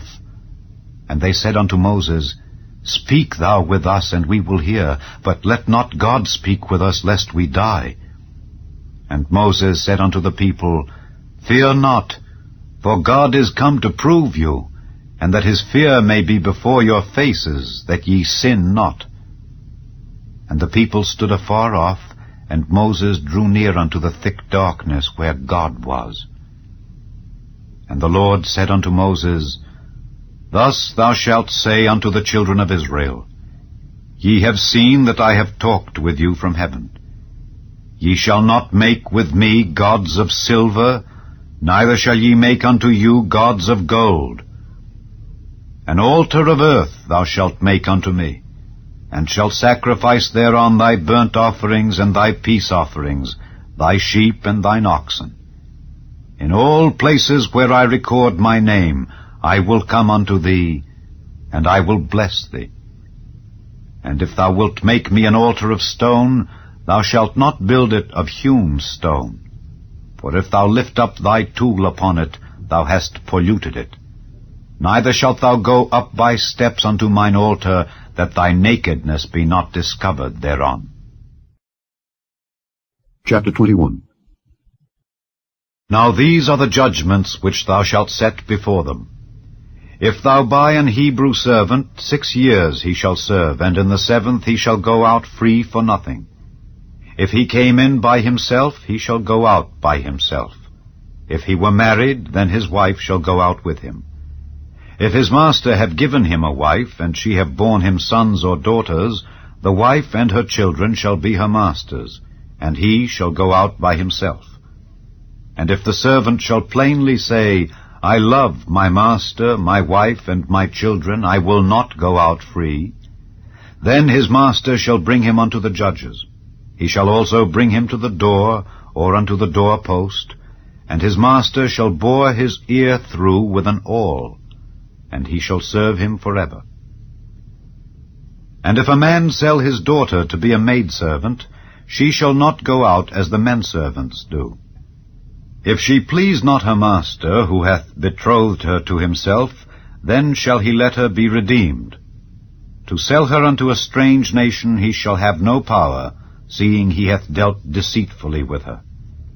And if he have betrothed her unto his son, he shall deal with her after the manner of daughters. If he take him another wife, her food, her raiment, and her duty of marriage shall he not diminish. And if he do not these 3 unto her, then shall she go out free without money. He that smiteth a man so that he die shall be surely put to death. And if a man lie not in wait, but God deliver him into his hand, then I will appoint thee a place whither he shall flee. But if a man come presumptuously upon his neighbor to slay him with guile, thou shalt take him from mine altar, that he may die. And he that smiteth his father or his mother shall be surely put to death. And he that stealeth a man and selleth him, or if he be found in his hand, he shall surely be put to death. And he that curseth his father or his mother shall surely be put to death. And if men strive together, and one smite another with a stone or with his fist, and he die not, but keepeth his bed, if he rise again, and walk abroad upon his staff, then shall he that smote him be quit. Only he shall pay for the loss of his time, and shall cause him to be thoroughly healed. And if a man smite his servant or his maid with a rod, and he die under his hand, he shall be surely punished. Notwithstanding, if he continue a day or 2, he shall not be punished, for he is his money. If men strive and hurt a woman with child, so that her fruit depart from her, and yet no mischief follow, he shall be surely punished according as the woman's husband will lay upon him, and he shall pay as the judges determine. And if any mischief follow, then thou shalt give life for life, eye for eye, tooth for tooth, hand for hand, foot for foot, burning for burning, wound for wound, stripe for stripe. And if a man smite the eye of his servant, or the eye of his maid, that it perish, he shall let him go free for his eye's sake. And if he smite out his manservant's tooth, or his maidservant's tooth, he shall let him go free for his tooth's sake. If an ox gore a man or a woman, that they die, then the ox shall be surely stoned, and his flesh shall not be eaten, but the owner of the ox shall be quit. But if the ox were wont to push with his horn in time past, and it hath been testified to his owner, and he hath not kept him in, but that he hath killed a man or a woman, the ox shall be stoned, and his owner also shall be put to death. If there be laid on him a sum of money, then he shall give for the ransom of his life whatsoever is laid upon him. Whether he have gored a son or have gored a daughter, according to this judgment shall it be done unto him. If the ox shall push a manservant or a maidservant, he shall give unto their master 30 shekels of silver, and the ox shall be stoned. And if a man shall open a pit, or if a man shall dig a pit, and not cover it, and an ox or an ass fall therein, the owner of the pit shall make it good, and give money unto the owner of them, and the dead beast shall be his. And if one man's ox hurt another's that he die, then they shall sell the live ox, and divide the money of it, and the dead ox also they shall divide. Or if it be known that the ox hath used to push in time past, and his owner hath not kept him in, he shall surely pay ox for ox, and the dead shall be his own. Chapter 22. If a man shall steal an ox or a sheep, and kill it or sell it, he shall restore 5 oxen for an ox, and 4 sheep for a sheep. If a thief be found breaking up, and be smitten that he die, there shall no blood be shed for him. If the sun be risen upon him, there shall be blood shed for him, for he should make full restitution. If he have nothing, then he shall be sold for his theft. If the theft be certainly found in his hand alive, whether it be ox or ass or sheep, he shall restore double. If a man shall cause a field or vineyard to be eaten, and shall put in his beast, and shall feed in another man's field, of the best of his own field and of the best of his own vineyard shall he make restitution. If fire break out and catch in thorns, so that the stacks of corn or the standing corn or the field be consumed therewith, he that kindled the fire shall surely make restitution. If a man shall deliver unto his neighbor money or stuff to keep, and it be stolen out of the man's house, if the thief be found, let him pay double. If the thief be not found, then the master of the house shall be brought unto the judges to see whether he have put his hand unto his neighbor's goods. For all manner of trespass, whether it be for ox, for ass, for sheep, for raiment, or for any manner of lost thing which another challengeth to be his, the cause of both parties shall come before the judges, and whom the judges shall condemn, he shall pay double unto his neighbor. If a man deliver unto his neighbor an ass, or an ox, or a sheep, or any beast to keep, and it die, or be hurt, or driven away, no man seeing it, then shall an oath of the Lord be between them both, that he hath not put his hand unto his neighbor's goods, and the owner of it shall accept thereof, and he shall not make it good. And if it be stolen from him, he shall make restitution unto the owner thereof. If it be torn in pieces, then let him bring it for witness, and he shall not make good that which was torn. And if a man borrow aught of his neighbor, and it be hurt or die, the owner thereof being not with it, he shall surely make it good. But if the owner thereof be with it, he shall not make it good. If it be an hired thing, it came for his hire. And if a man entice a maid that is not betrothed, and lie with her, he shall surely endow her to be his wife. If her father utterly refuse to give her unto him, he shall pay money according to the dowry of virgins. Thou shalt not suffer a witch to live. Whosoever lieth with a beast shall surely be put to death. He that sacrificeth unto any god save unto the Lord only, he shall be utterly destroyed. Thou shalt neither vex a stranger nor oppress him, for ye were strangers in the land of Egypt. Ye shall not afflict any widow or fatherless child. If thou afflict them in any wise, and they cry at all unto me, I will surely hear their cry, and my wrath shall wax hot, and I will kill you with the sword, and your wives shall be widows, and your children fatherless. If thou lend money to any of my people that is poor by thee, thou shalt not be to him as an usurer, neither shalt thou lay upon him usury. If thou at all take thy neighbor's raiment to pledge, thou shalt deliver it unto him by that the sun goeth down. For that is his covering only, It is his raiment for his skin. Wherein shall he sleep? And it shall come to pass when he crieth unto me, that I will hear, for I am gracious. Thou shalt not revile the gods, nor curse the ruler of thy people. Thou shalt not delay to offer the first of thy ripe fruits and of thy liquors. The firstborn of thy sons shalt thou give unto me. Likewise shalt thou do with thine oxen and with thy sheep. 7 days it shall be with his dam. On the 8th day thou shalt give it me.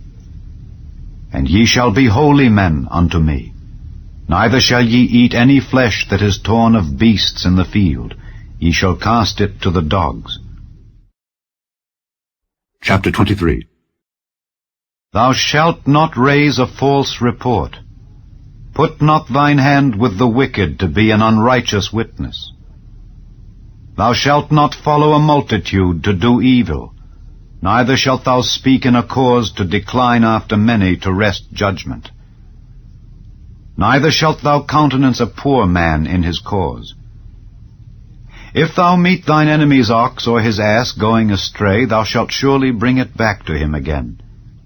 If thou see the ass of him that hateth thee lying under his burden, and wouldest forbear to help him, thou shalt surely help with him. Thou shalt not wrest the judgment of thy poor in his cause.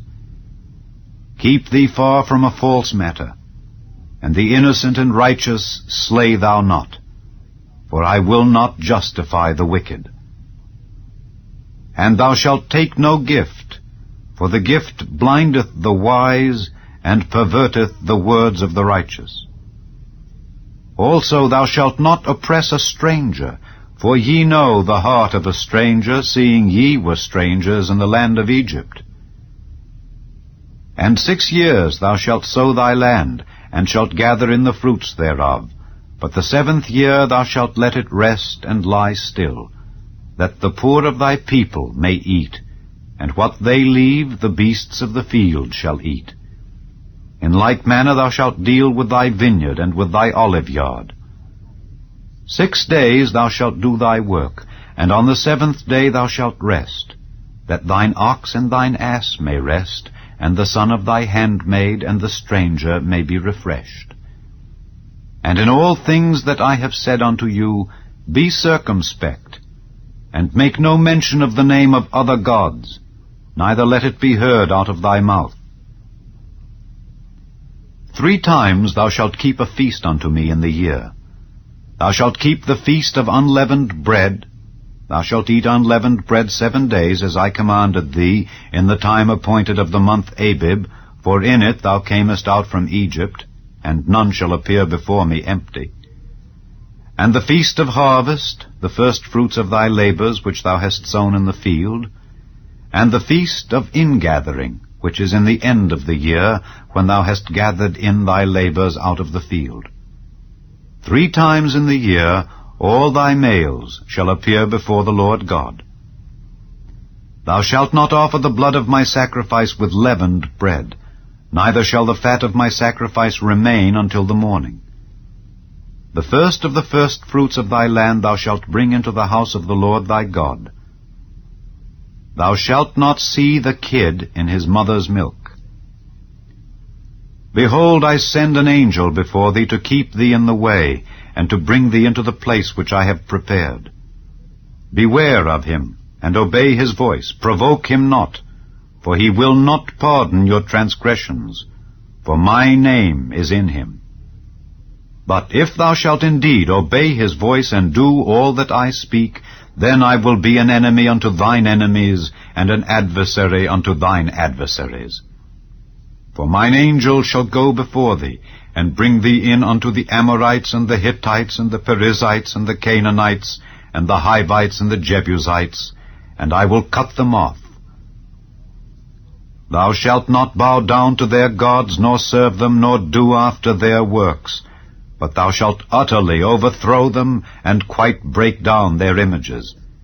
And ye shall serve the Lord your God, and he shall bless thy bread and thy water, and I will take sickness away from the midst of thee. There shall nothing cast their young, nor be barren in thy land.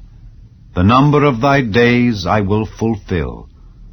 I will send my fear before thee, and will destroy all the people to whom thou shalt come, and I will make all thine enemies turn their backs unto thee. And I will send hornets before thee, which shall drive out the Hivite, the Canaanite, and the Hittite from before thee. I will not drive them out from before thee in 1 year, lest the land become desolate, and the beast of the field multiply against thee.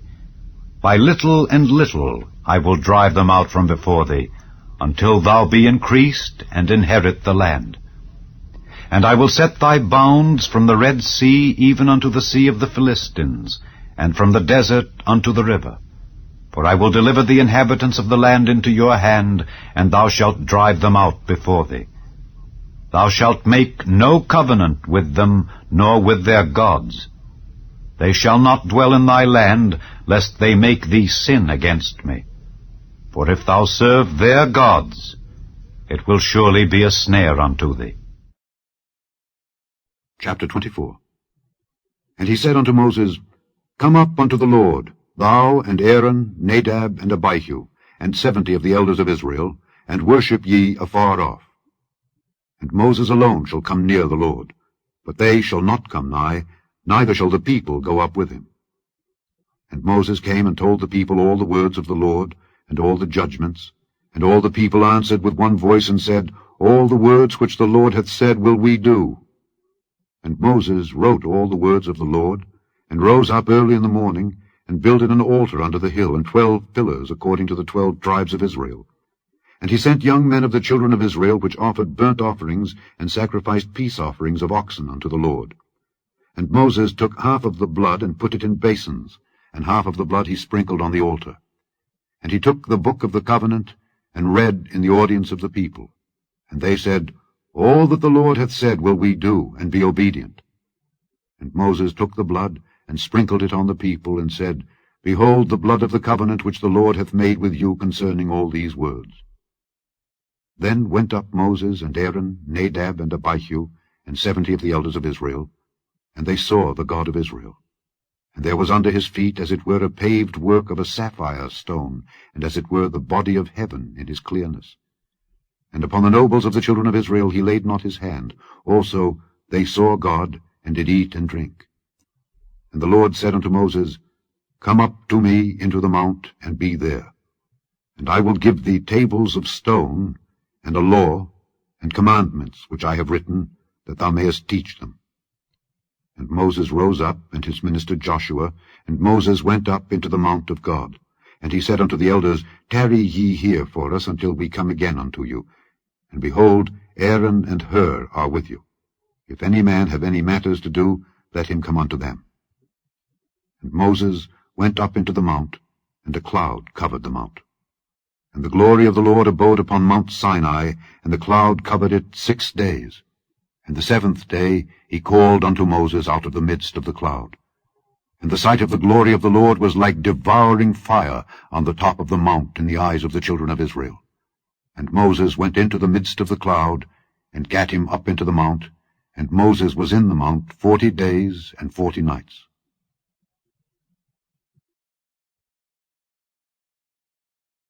Chapter 25. And the Lord spake unto Moses, saying, Speak unto the children of Israel, that they bring me an offering. Of every man that giveth it willingly with his heart ye shall take my offering. And this is the offering which ye shall take of them: gold, and silver, and brass, and blue, and purple, and scarlet, and fine linen, and goat's hair, and rams' skins dyed red, and badgers' skins, and shittim wood, oil for the light, spices for anointing oil, and for sweet incense, onyx stones, and stones to be set in the ephod and in the breastplate. And let them make me a sanctuary, that I may dwell among them. According to all that I show thee, after the pattern of the tabernacle and the pattern of all the instruments thereof, even so shall ye make it. And they shall make an ark of shittim wood. 2 cubits and a half shall be the length thereof, and 1 cubit and a half the breadth thereof, and 1 cubit and a half the height thereof. And thou shalt overlay it with pure gold, within and without shalt thou overlay it, and shalt make upon it a crown of gold round about. And thou shalt cast 4 rings of gold for it, and put them in the 4 corners thereof. And 2 rings shall be in the one side of it, and 2 rings in the other side of it. And thou shalt make staves of shittim wood, and overlay them with gold. And thou shalt put the staves into the rings by the sides of the ark, that the ark may be borne with them. The staves shall be in the rings of the ark, they shall not be taken from it. And thou shalt put into the ark the testimony which I shall give thee. And thou shalt make a mercy seat of pure gold. 2 cubits and a half shall be the length thereof, and 1 cubit and a half the breadth thereof.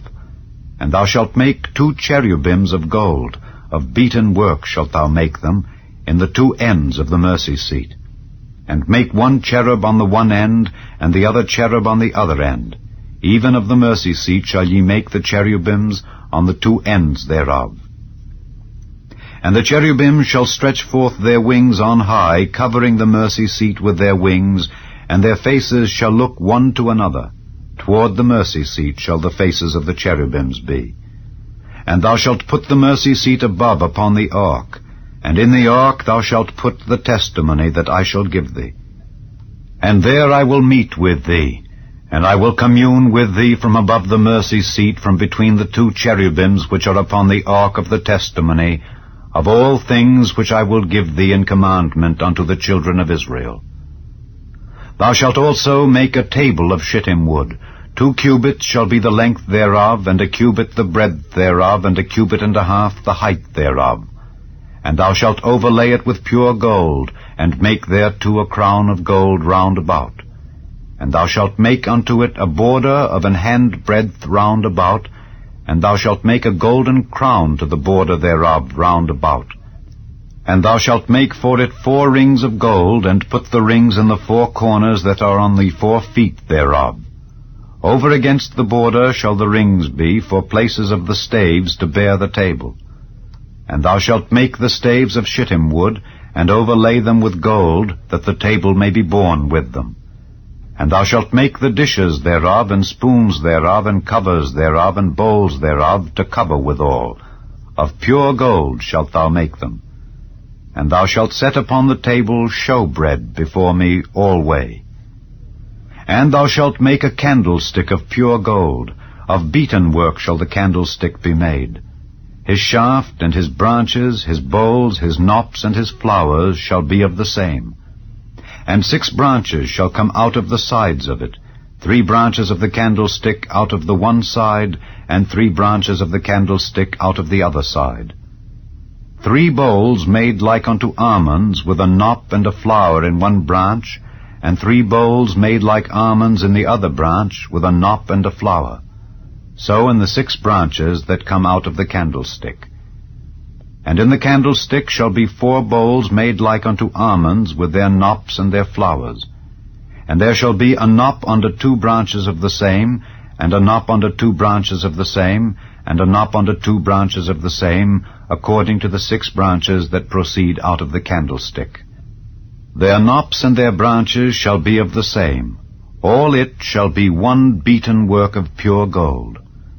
And thou shalt make the 7 lamps thereof, and they shall light the lamps thereof, that they may give light over against it. And the tongs thereof and the snuff dishes thereof shall be of pure gold. Of a talent of pure gold shall he make it with all these vessels. And look that thou make them after their pattern, which was showed thee in the mount. Chapter 26.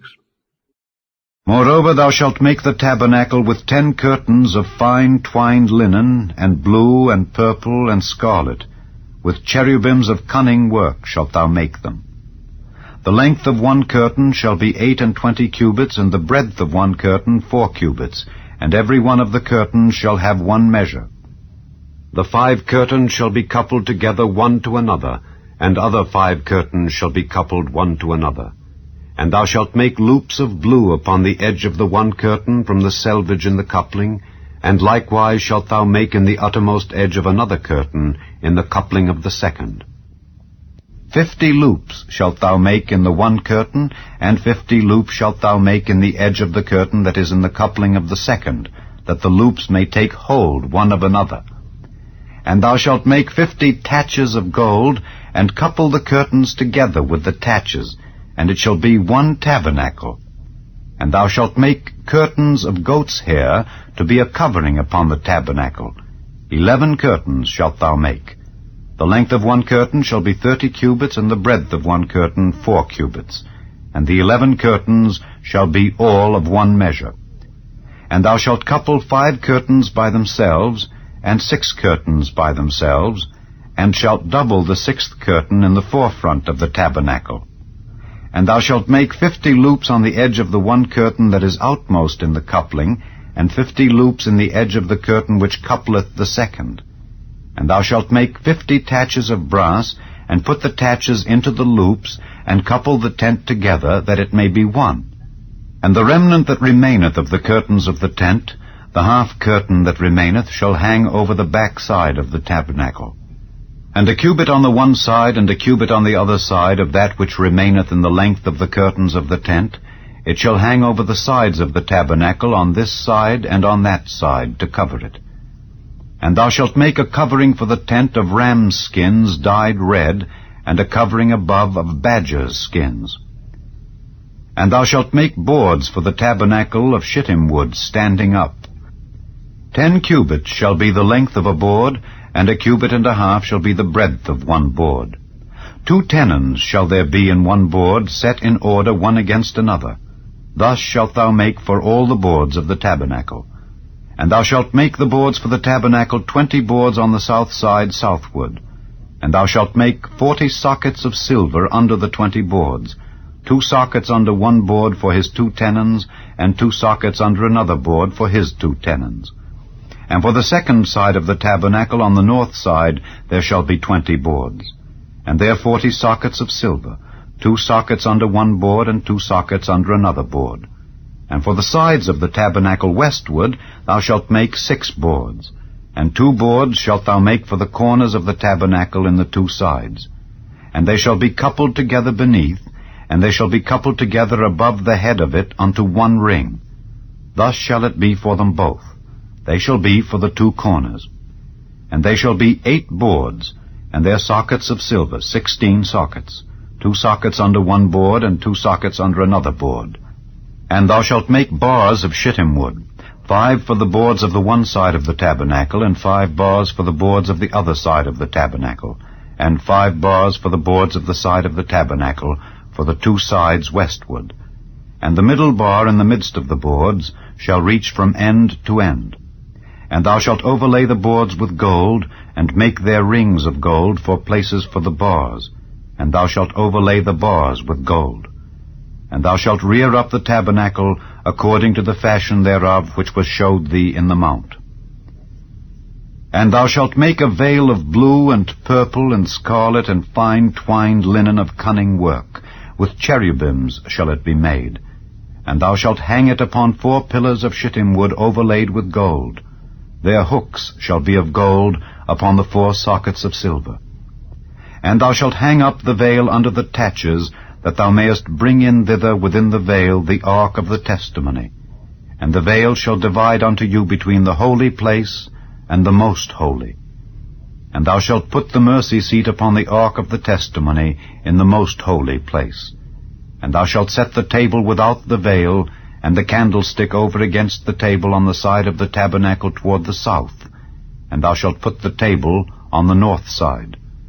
And thou shalt make an hanging for the door of the tent of blue and purple and scarlet and fine twined linen wrought with needlework. And thou shalt make for the hanging 5 pillars of shittim wood, and overlay them with gold, and their hooks shall be of gold. And thou shalt cast 5 sockets of brass for them. Chapter 27. And thou shalt make an altar of shittim wood, 5 cubits long and 5 cubits broad. The altar shall be 4 square, and the height thereof shall be 3 cubits. And thou shalt make the horns of it upon the 4 corners thereof. His horns shall be of the same, and thou shalt overlay it with brass. And thou shalt make his pans to receive his ashes, and his shovels, and his basins, and his flesh hooks, and his fire pans. All the vessels thereof thou shalt make of brass. And thou shalt make for it a grate of network of brass, and upon the net shalt thou make 4 brazen rings in the 4 corners thereof. And thou shalt put it under the compass of the altar beneath, that the net may be even to the midst of the altar. And thou shalt make staves for the altar, staves of shittim wood, and overlay them with brass. And the staves shall be put into the rings, and the staves shall be upon the 2 sides of the altar to bear it. Hollow with boards shalt thou make it, as it was showed thee in the mount, so shall they make it. And thou shalt make the court of the tabernacle.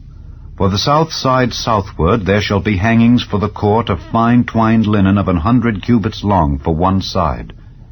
And the 20 pillars thereof and their 20 sockets shall be of brass. The hooks of the pillars and their fillets shall be of silver. And likewise for the north side in length there shall be hangings of 100 cubits long, and his 20 pillars and their 20 sockets of brass, the hooks of the pillars and their fillets of silver. And for the breadth of the court on the west side shall be hangings of 50 cubits, their pillars 10 and their sockets 10. And the breadth of the court on the east side eastward shall be 50 cubits. The hangings of one side of the gate shall be 15 cubits, their pillars 3 and their sockets 3. And on the other side shall be hangings 15 cubits, their pillars 3 and their sockets 3. And for the gate of the court shall be an hanging of 20 cubits, of blue and purple and scarlet and fine twined linen wrought with needlework. And their pillars shall be 4, and their sockets 4. All the pillars round about the court shall be filleted with silver. Their hooks shall be of silver, and their sockets of brass. The length of the court shall be 100 cubits, and the breadth 50 everywhere, and the height 5 cubits of fine twined linen, and their sockets of brass.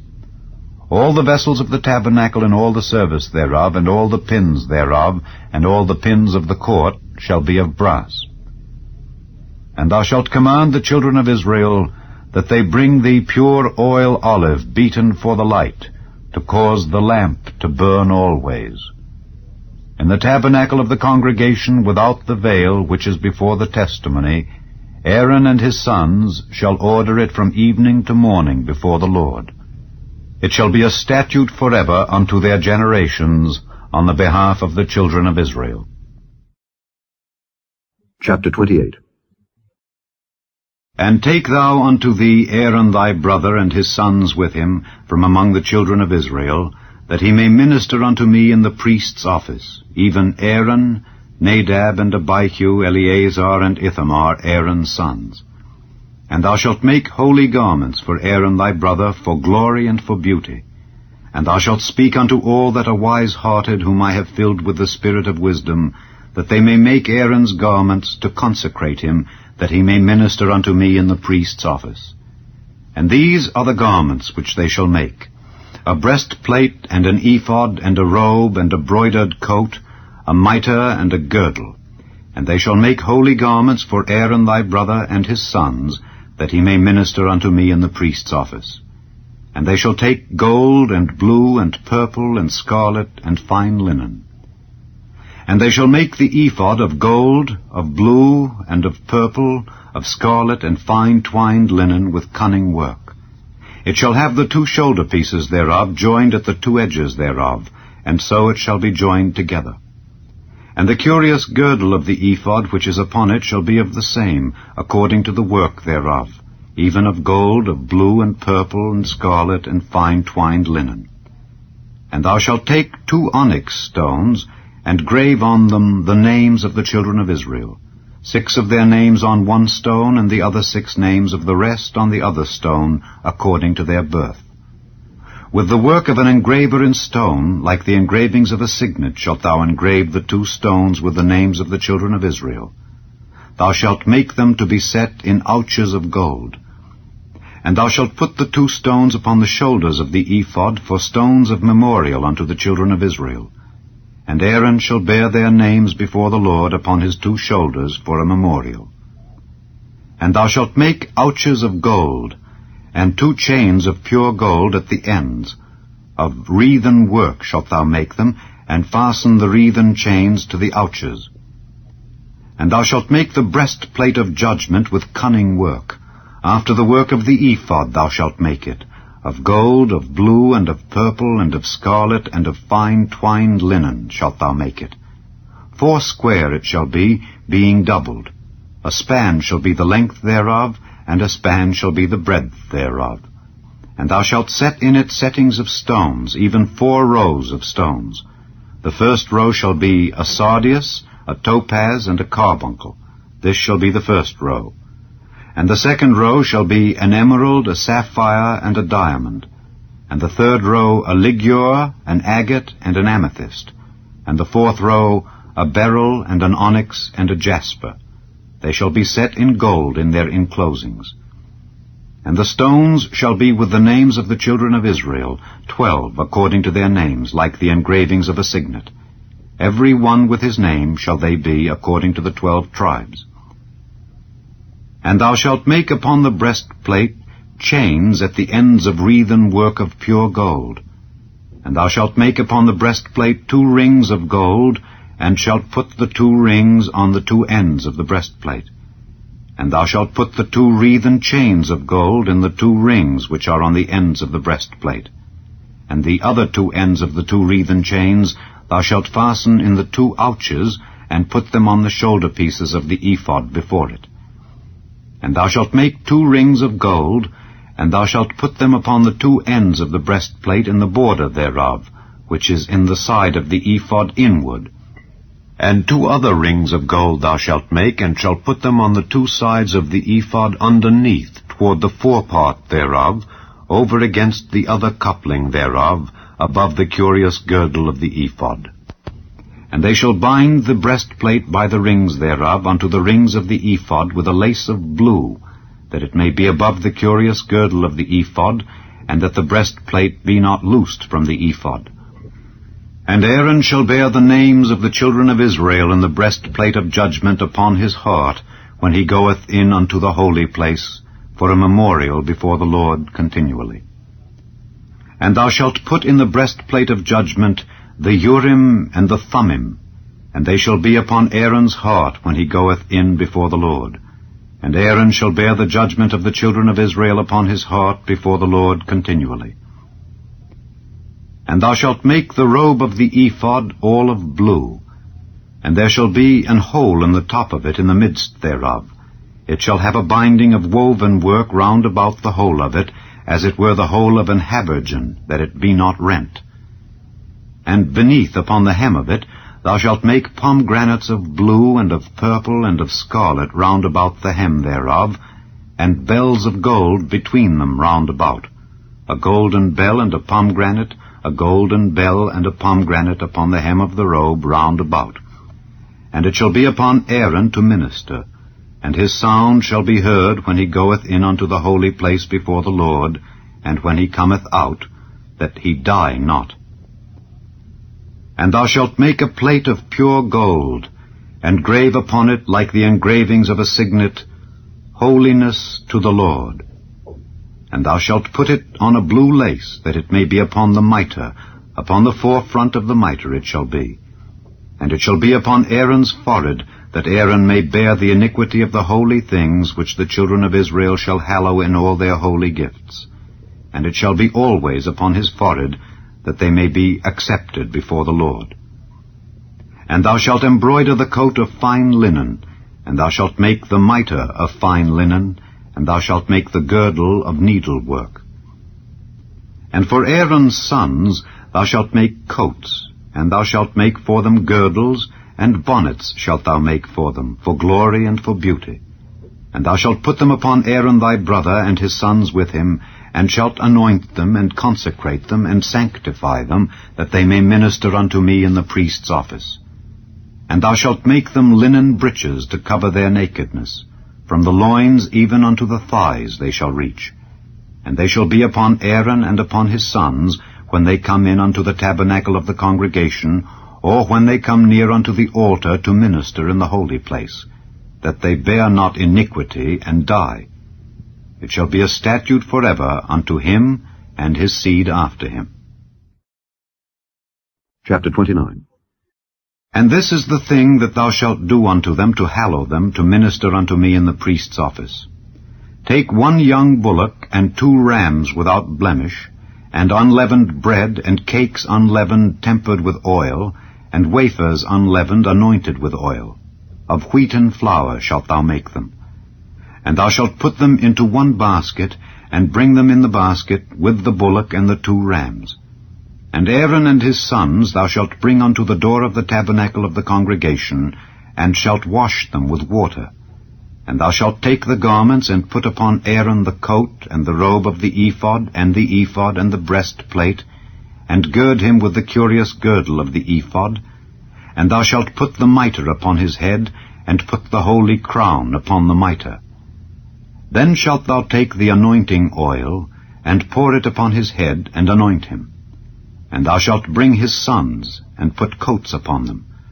And thou shalt gird them with girdles, Aaron and his sons, and put the bonnets on them. And the priest's office shall be theirs for a perpetual statute, and thou shalt consecrate Aaron and his sons. And thou shalt cause a bullock to be brought before the tabernacle of the congregation, and Aaron and his sons shall put their hands upon the head of the bullock. And thou shalt kill the bullock before the Lord by the door of the tabernacle of the congregation. And thou shalt take of the blood of the bullock, and put it upon the horns of the altar with thy finger, and pour all the blood beside the bottom of the altar. And thou shalt take all the fat that covereth the inwards, and the caul that is above the liver, and the 2 kidneys, and the fat that is upon them, and burn them upon the altar. But the flesh of the bullock, and his skin, and his dung, shalt thou burn with fire without the camp. It is a sin offering. Thou shalt also take 1 ram, and Aaron and his sons shall put their hands upon the head of the ram. And thou shalt slay the ram, and thou shalt take his blood, and sprinkle it round about upon the altar. And thou shalt cut the ram in pieces, and wash the inwards of him and his legs, and put them unto his pieces, and unto his head. And thou shalt burn the whole ram upon the altar. It is a burnt offering unto the Lord. It is a sweet savour, an offering made by fire unto the Lord. And thou shalt take the other ram, and Aaron and his sons shall put their hands upon the head of the ram. Then shalt thou kill the ram, and take of his blood, and put it upon the tip of the right ear of Aaron, and upon the tip of the right ear of his sons, and upon the thumb of their right hand, and upon the great toe of their right foot, and sprinkle the blood upon the altar round about. And thou shalt take of the blood that is upon the altar, and of the anointing oil, and sprinkle it upon Aaron, and upon his garments, and upon his sons, and upon the garments of his sons with him. And he shall be hallowed, and his garments, and his sons' garments with him. Also thou shalt take of the ram the fat and the rump, and the fat that covereth the inwards, and the caul above the liver, and the 2 kidneys, and the fat that is upon them, and the right shoulder, for it is a ram of consecration. And 1 loaf of bread, and 1 cake of oiled bread, and 1 wafer out of the basket of the unleavened bread that is before the Lord. And thou shalt put all in the hands of Aaron, and in the hands of his sons, and shalt wave them for a wave offering before the Lord. And thou shalt receive them of their hands, and burn them upon the altar for a burnt offering, for a sweet savour before the Lord. It is an offering made by fire unto the Lord. And thou shalt take the breast of the ram of Aaron's consecration, and wave it for a wave offering before the Lord. And it shall be thy part. And thou shalt sanctify the breast of the wave offering, and the shoulder of the heave offering, which is waved, and which is heaved up of the ram of the consecration, even of that which is for Aaron, and of that which is for his sons. And it shall be Aaron's and his sons by a statute forever from the children of Israel. For it is an heave offering, and it shall be an heave offering from the children of Israel of the sacrifice of their peace offerings, even their heave offering unto the Lord. And the holy garments of Aaron shall be his sons after him, to be anointed therein, and to be consecrated in them. And that son that is priest in his stead shall put them on 7 days when he cometh into the tabernacle of the congregation to minister in the holy place. And thou shalt take the ram of the consecration, and seethe his flesh in the holy place. And Aaron and his sons shall eat the flesh of the ram, and the bread that is in the basket by the door of the tabernacle of the congregation. And they shall eat those things wherewith the atonement was made, to consecrate and to sanctify them. But a stranger shall not eat thereof, because they are holy. And if aught of the flesh of the consecrations or of the bread remain unto the morning, then thou shalt burn the remainder with fire. It shall not be eaten, because it is holy. And thus shalt thou do unto Aaron and to his sons, according to all things which I have commanded thee. 7 days shalt thou consecrate them. And thou shalt offer every day a bullock for a sin offering for atonement. And thou shalt cleanse the altar when thou hast made an atonement for it, and thou shalt anoint it to sanctify it. 7 days thou shalt make an atonement for the altar and sanctify it, and it shall be an altar most holy. Whatsoever toucheth the altar shall be holy. Now this is that which thou shalt offer upon the altar: 2 lambs of the first year, day by day, continually. The one lamb thou shalt offer in the morning, and the other lamb thou shalt offer at even. And with the one lamb 1/10 deal of flour mingled with the 4th part of an hin of beaten oil, and the 4th part of an hin of wine for a drink offering. And the other lamb thou shalt offer at even, and shalt do thereto according to the meat offering of the morning, and according to the drink offering thereof, for a sweet savour, an offering made by fire unto the Lord. This shall be a continual burnt offering throughout your generations at the door of the tabernacle of the congregation before the Lord, where I will meet you to speak there unto thee. And there I will meet with the children of Israel, and the tabernacle shall be sanctified by my glory. And I will sanctify the tabernacle of the congregation and the altar. I will sanctify also both Aaron and his sons to minister to me in the priest's office. And I will dwell among the children of Israel, and will be their God. And they shall know that I am the Lord their God, that brought them forth out of the land of Egypt, that I may dwell among them. I am the Lord their God. Chapter 30. And thou shalt make an altar to burn incense upon. Of shittim wood shalt thou make it. 1 cubit shall be the length thereof, and 1 cubit the breadth thereof. 4 shall it be, and 2 cubits shall be the height thereof. The horns thereof shall be of the same. And thou shalt overlay it with pure gold, the top thereof and the sides thereof round about, and the horns thereof. And thou shalt make unto it a crown of gold round about. And 2 golden rings shalt thou make to it under the crown of it, by the 2 corners thereof. Upon the 2 sides of it shalt thou make it. And they shall be for places for the staves to bear it withal. And thou shalt make the staves of shittim wood, and overlay them with gold. And thou shalt put it before the veil that is by the ark of the testimony, before the mercy seat that is over the testimony, where I will meet with thee. And Aaron shall burn thereon sweet incense every morning. When he dresseth the lamps, he shall burn incense upon it. And when Aaron lighteth the lamps at even, he shall burn incense upon it, a perpetual incense before the Lord throughout your generations.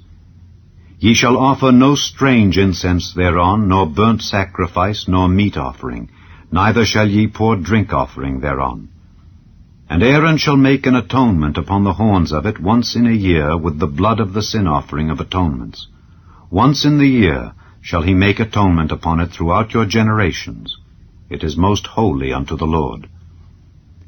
And the Lord spake unto Moses, saying, When thou takest the sum of the children of Israel after their number, then shall they give every man a ransom for his soul unto the Lord, when thou numberest them, that there be no plague among them when thou numberest them. This they shall give every one that passeth among them that are numbered, 1/2 a shekel after the shekel of the sanctuary. A shekel is 20 gerahs. And 1/2 shekel shall be the offering of the Lord. Every one that passeth among them that are numbered from 20 years old and above shall give an offering unto the Lord. The rich shall not give more, and the poor shall not give less than half a shekel, when they give an offering unto the Lord to make an atonement for your souls. And thou shalt take the atonement money of the children of Israel, and shalt appoint it for the service of the tabernacle of the congregation, that it may be a memorial unto the children of Israel before the Lord, to make an atonement for your souls. And the Lord spake unto Moses, saying, Thou shalt also make a laver of brass, and his foot also of brass, to wash withal. And thou shalt put it between the tabernacle of the congregation and the altar, and thou shalt put water therein. For Aaron and his sons shall wash their hands and their feet thereat. When they go into the tabernacle of the congregation, they shall wash with water, that they die not. Or when they come near to the altar to minister, to burn offering made by fire unto the Lord, so they shall wash their hands and their feet, that they die not. And it shall be a statute forever to them, even to him and to his seed throughout their generations. Moreover the Lord spake unto Moses, saying, Take thou also unto thee principal spices, of pure myrrh 500 shekels, and of sweet cinnamon half so much, even 250 shekels, and of sweet calamus 250 shekels, and of cassia 500 shekels, after the shekel of the sanctuary, and of oil olive and hin. And thou shalt make it an oil of holy ointment, an ointment compound after the art of the apothecary. It shall be an holy anointing oil. And thou shalt anoint the tabernacle of the congregation therewith, and the ark of the testimony, and the table and all his vessels, and the candlestick and his vessels, and the altar of incense, and the altar of burnt offering with all his vessels, and the laver and his foot. And thou shalt sanctify them, that they may be most holy. Whatsoever toucheth them shall be holy. And thou shalt anoint Aaron and his sons, and consecrate them, that they may minister unto me in the priest's office. And thou shalt speak unto the children of Israel, saying, This shall be an holy anointing oil unto me throughout your generations. Upon man's flesh shall it not be poured, neither shall ye make any other like it after the composition of it. It is holy, and it shall be holy unto you. Whosoever compoundeth any like it, or whosoever putteth any of it upon a stranger, shall even be cut off from his people. And the Lord said unto Moses, Take unto thee sweet spices, stacte, and onycha, and galbanum, these sweet spices with pure frankincense. Of each shall there be a like weight. And thou shalt make it a perfume, a confection after the art of the apothecary, tempered together, pure and holy. And thou shalt beat some of it very small, and put of it before the testimony in the tabernacle of the congregation, where I will meet with thee. It shall be unto you most holy.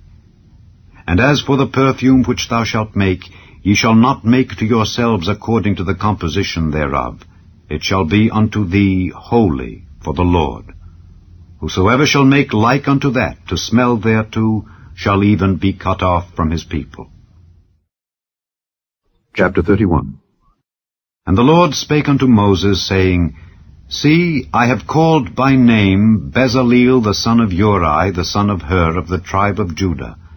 And I have filled him with the Spirit of God, in wisdom and in understanding and in knowledge and in all manner of workmanship, to devise cunning works, to work in gold and in silver and in brass, and in cutting of stones, to set them, and in carving of timber, to work in all manner of workmanship. And I, behold, I have given with him Aholiab, the son of Ahisamach, of the tribe of Dan. And in the hearts of all that are wise-hearted I have put wisdom, that they may make all that I have commanded thee. The tabernacle of the congregation, and the ark of the testimony, and the mercy seat that is thereupon, and all the furniture of the tabernacle, and the table and his furniture, and the pure candlestick with all his furniture, and the altar of incense, and the altar of burnt offering with all his furniture, and the laver and his foot, and the cloths of service, and the holy garments for Aaron the priest, and the garments of his sons, to minister in the priest's office, and the anointing oil and sweet incense for the holy place. According to all that I have commanded thee shall they do. And the Lord spake unto Moses, saying, Speak thou also unto the children of Israel, saying, Verily my Sabbaths ye shall keep, for it is a sign between me and you throughout your generations, that ye may know that I am the Lord that doth sanctify you. Ye shall keep the Sabbath, therefore, for it is holy unto you. Every one that defileth it shall surely be put to death, for whosoever doeth any work therein, that soul shall be cut off from among his people.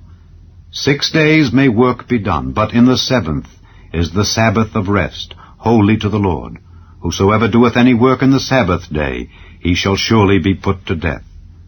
Wherefore the children of Israel shall keep the Sabbath, to observe the Sabbath throughout their generations, for a perpetual covenant. It is a sign between me and the children of Israel forever. For in 6 days the Lord made heaven and earth, and on the 7th day he rested and was refreshed. And he gave unto Moses, when he had made an end of communing with him upon Mount Sinai, 2 tables of testimony, tables of stone written with the finger of God. Chapter 32. And when the people saw that Moses delayed to come down out of the mount, the people gathered themselves together unto Aaron, and said unto him, Up, make us gods which shall go before us. For as for this Moses, the man that brought us up out of the land of Egypt, we wot not what is become of him. And Aaron said unto them, Break off the golden earrings which are in the ears of your wives, of your sons, and of your daughters, and bring them unto me. And all the people brake off the golden earrings which were in their ears, and brought them unto Aaron. And he received them at their hand, and fashioned it with a graving tool, after he had made it a molten calf. And they said, These be thy gods, O Israel, which brought thee up out of the land of Egypt. And when Aaron saw it, he built an altar before it. And Aaron made proclamation, and said, Tomorrow is a feast to the Lord. And they rose up early on the morrow, and offered burnt offerings, and brought peace offerings. And the people sat down to eat and to drink, and rose up to play. And the Lord said unto Moses, Go, get thee down, for thy people which thou broughtest out of the land of Egypt have corrupted themselves. They have turned aside quickly out of the way which I commanded them. They have made them a molten calf, and have worshipped it, and have sacrificed thereunto, and said, These be thy gods, O Israel, which have brought thee up out of the land of Egypt. And the Lord said unto Moses, I have seen this people, and behold, it is a stiff-necked people. Now therefore let me alone, that my wrath may wax hot against them, and that I may consume them, and I will make of thee a great nation. And Moses besought the Lord his God, and said, Lord, why doth thy wrath wax hot against thy people, which thou hast brought forth out of the land of Egypt with great power and with a mighty hand? Wherefore should the Egyptians speak and say, For mischief did he bring them out, to slay them in the mountains, and to consume them from the face of the earth? Turn from thy fierce wrath, and repent of this evil against thy people. Remember Abraham, Isaac, and Israel, thy servants, to whom thou swarest by thine own self, and saidst unto them, I will multiply your seed as the stars of heaven, and all this land that I have spoken of will I give unto your seed, and they shall inherit it forever. And the Lord repented of the evil which he thought to do unto his people. And Moses turned, and went down from the mount, and the 2 tables of the testimony were in his hand. The tables were written on both their sides, on the one side and on the other were they written. And the tables were the work of God, and the writing was the writing of God, graven upon the tables. And when Joshua heard the noise of the people as they shouted, he said unto Moses, There is a noise of war in the camp. And he said, It is not the voice of them that shout for mastery, neither is it the voice of them that cry for being overcome, but the noise of them that sing do I hear. And it came to pass, as soon as he came nigh unto the camp, that he saw the calf and the dancing. And Moses' anger waxed hot, and he cast the tables out of his hands, and brake them beneath the mount. And he took the calf which they had made, and burnt it in the fire, and ground it to powder, and strawed it upon the water, and made the children of Israel drink of it. And Moses said unto Aaron, What did this people unto thee, that thou hast brought so great a sin upon them? And Aaron said, Let not the anger of my lord wax hot. Thou knowest the people, that they are set on mischief. For they said unto me, Make us gods which shall go before us. For as for this Moses, the man that brought us up out of the land of Egypt, we wot not what is become of him. And I said unto them, Whosoever hath any gold, let them break it off. So they gave it me. Then I cast it into the fire, and there came out this calf. And when Moses saw that the people were naked, for Aaron had made them naked unto their shame among their enemies, then Moses stood in the gate of the camp and said, Who is on the Lord's side? Let him come unto me. And all the sons of Levi gathered themselves together unto him. And he said unto them, Thus saith the Lord God of Israel, Put every man his sword by his side, and go in and out from gate to gate throughout the camp, and slay every man his brother, and every man his companion, and every man his neighbor. And the children of Levi did according to the word of Moses, and there fell of the people that day about 3,000 men. For Moses had said, Consecrate yourselves today to the Lord, even every man upon his son and upon his brother, that he may bestow upon you a blessing this day. And it came to pass on the morrow that Moses said unto the people, Ye have sinned a great sin. And now I will go up unto the Lord.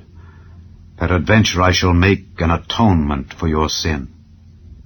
And Moses returned unto the Lord and said, O, this people have sinned a great sin, and have made them gods of gold. Yet now, if thou wilt, forgive their sin. And if not, blot me, I pray thee, out of thy book which thou hast written. And the Lord said unto Moses, Whosoever hath sinned against me, him will I blot out of my book. Therefore now go, lead the people unto the place of which I have spoken unto thee. Behold, mine angel shall go before thee. Nevertheless, in the day when I visit, I will visit their sin upon them. And the Lord plagued the people, because they made the calf which Aaron made. Chapter 33. And the Lord said unto Moses, Depart and go up hence, thou and the people which thou hast brought up out of the land of Egypt, unto the land which I swear unto Abraham, to Isaac, and to Jacob, saying, Unto thy seed will I give it. And I will send an angel before thee, and I will drive out the Canaanite, the Amorite, and the Hittite, and the Perizzite, the Hivite, and the Jebusite, unto a land flowing with milk and honey. For I will not go up in the midst of thee, for thou art a stiff-necked people, lest I consume thee in the way. And when the people heard these evil tidings, they mourned, and no man did put on him his ornaments. For the Lord had said unto Moses, Say unto the children of Israel, Ye are a stiff-necked people. I will come up into the midst of thee in a moment, and consume thee. Therefore now put off thy ornaments from thee, that I may know what to do unto thee. And the children of Israel stripped themselves of their ornaments by the Mount Horeb. And Moses took the tabernacle, and pitched it without the camp, afar off from the camp, and called it the tabernacle of the congregation. And it came to pass that every one which sought the Lord went out unto the tabernacle of the congregation, which was without the camp. And it came to pass, when Moses went out unto the tabernacle, that all the people rose up, and stood every man at his tent door, and looked after Moses until he was gone into the tabernacle. And it came to pass, as Moses entered into the tabernacle, the cloudy pillar descended, and stood at the door of the tabernacle, and the Lord talked with Moses. And all the people saw the cloudy pillar stand at the tabernacle door, and all the people rose up and worshipped, every man in his tent door. And the Lord spake unto Moses face to face, as a man speaketh unto his friend. And he turned again into the camp, but his servant Joshua the son of Nun, a young man, departed not out of the tabernacle. And Moses said unto the Lord, See, thou sayest unto me, Bring up this people, and thou hast not let me know whom thou wilt send with me. Yet thou hast said, I know thee by name, and thou hast also found grace in my sight. Now therefore I pray thee, If I have found grace in thy sight, show me now thy way, that I may know thee, that I may find grace in thy sight, and consider that this nation is thy people. And he said, My presence shall go with thee, and I will give thee rest. And he said unto him, If thy presence go not with me, carry us not up hence. For wherein shall it be known here that I and thy people have found grace in thy sight? Is it not in that thou goest with us? So shall we be separated, I and thy people, from all the people that are upon the face of the earth. And the Lord said unto Moses, I will do this thing also that thou hast spoken, for thou hast found grace in my sight, and I know thee by name. And he said, I beseech thee, show me thy glory. And he said, I will make all my goodness pass before thee, and I will proclaim the name of the Lord before thee, and will be gracious to whom I will be gracious, and will show mercy on whom I will show mercy. And he said, Thou canst not see my face, for there shall no man see me and live. And the Lord said, Behold, there is a place by me, and thou shalt stand upon a rock. And it shall come to pass, while my glory passeth by, that I will put thee in a clift of the rock, and will cover thee with my hand while I pass by. And I will take away mine hand, and thou shalt see my back parts, but my face shall not be seen. Chapter 34. And the Lord said unto Moses, Hew thee 2 tables of stone like unto the first, and I will write upon these tables the words that were in the first tables which thou breakest. And be ready in the morning, and come up in the morning unto Mount Sinai, and present thyself there to me in the top of the mount. And no man shall come up with thee, neither let any man be seen throughout all the mount, neither let the flocks nor herds feed before that mount. And he hewed 2 tables of stone like unto the first. And Moses rose up early in the morning, and went up unto Mount Sinai, as the Lord had commanded him, and took in his hand the 2 tables of stone. And the Lord descended in the cloud, and stood with him there, and proclaimed the name of the Lord. And the Lord passed by before him, and proclaimed, the Lord God, merciful and gracious, long-suffering and abundant in goodness and truth, keeping mercy for thousands, forgiving iniquity and transgression and sin, and that will by no means clear the guilty, visiting the iniquity of the fathers upon the children and upon the children's children, unto the 3rd and to the 4th generation. And Moses made haste, and bowed his head toward the earth, and worshipped. And he said, If now I have found grace in thy sight, O Lord, let my Lord, I pray thee, go among us, for it is a stiff-necked people, and pardon our iniquity and our sin, and take us for thine inheritance. And he said, Behold, I make a covenant. Before all thy people I will do marvels such as have not been done in all the earth, nor in any nation. And all the people among which thou art shall see the work of the Lord. For it is a terrible thing that I will do with thee. Observe thou that which I command thee this day. Behold, I drive out before thee the Amorite, and the Canaanite, and the Hittite, and the Perizzite, and the Hivite, and the Jebusite. Take heed to thyself, lest thou make a covenant with the inhabitants of the land whither thou goest, lest it be for a snare in the midst of thee. But ye shall destroy their altars, break their images, and cut down their groves.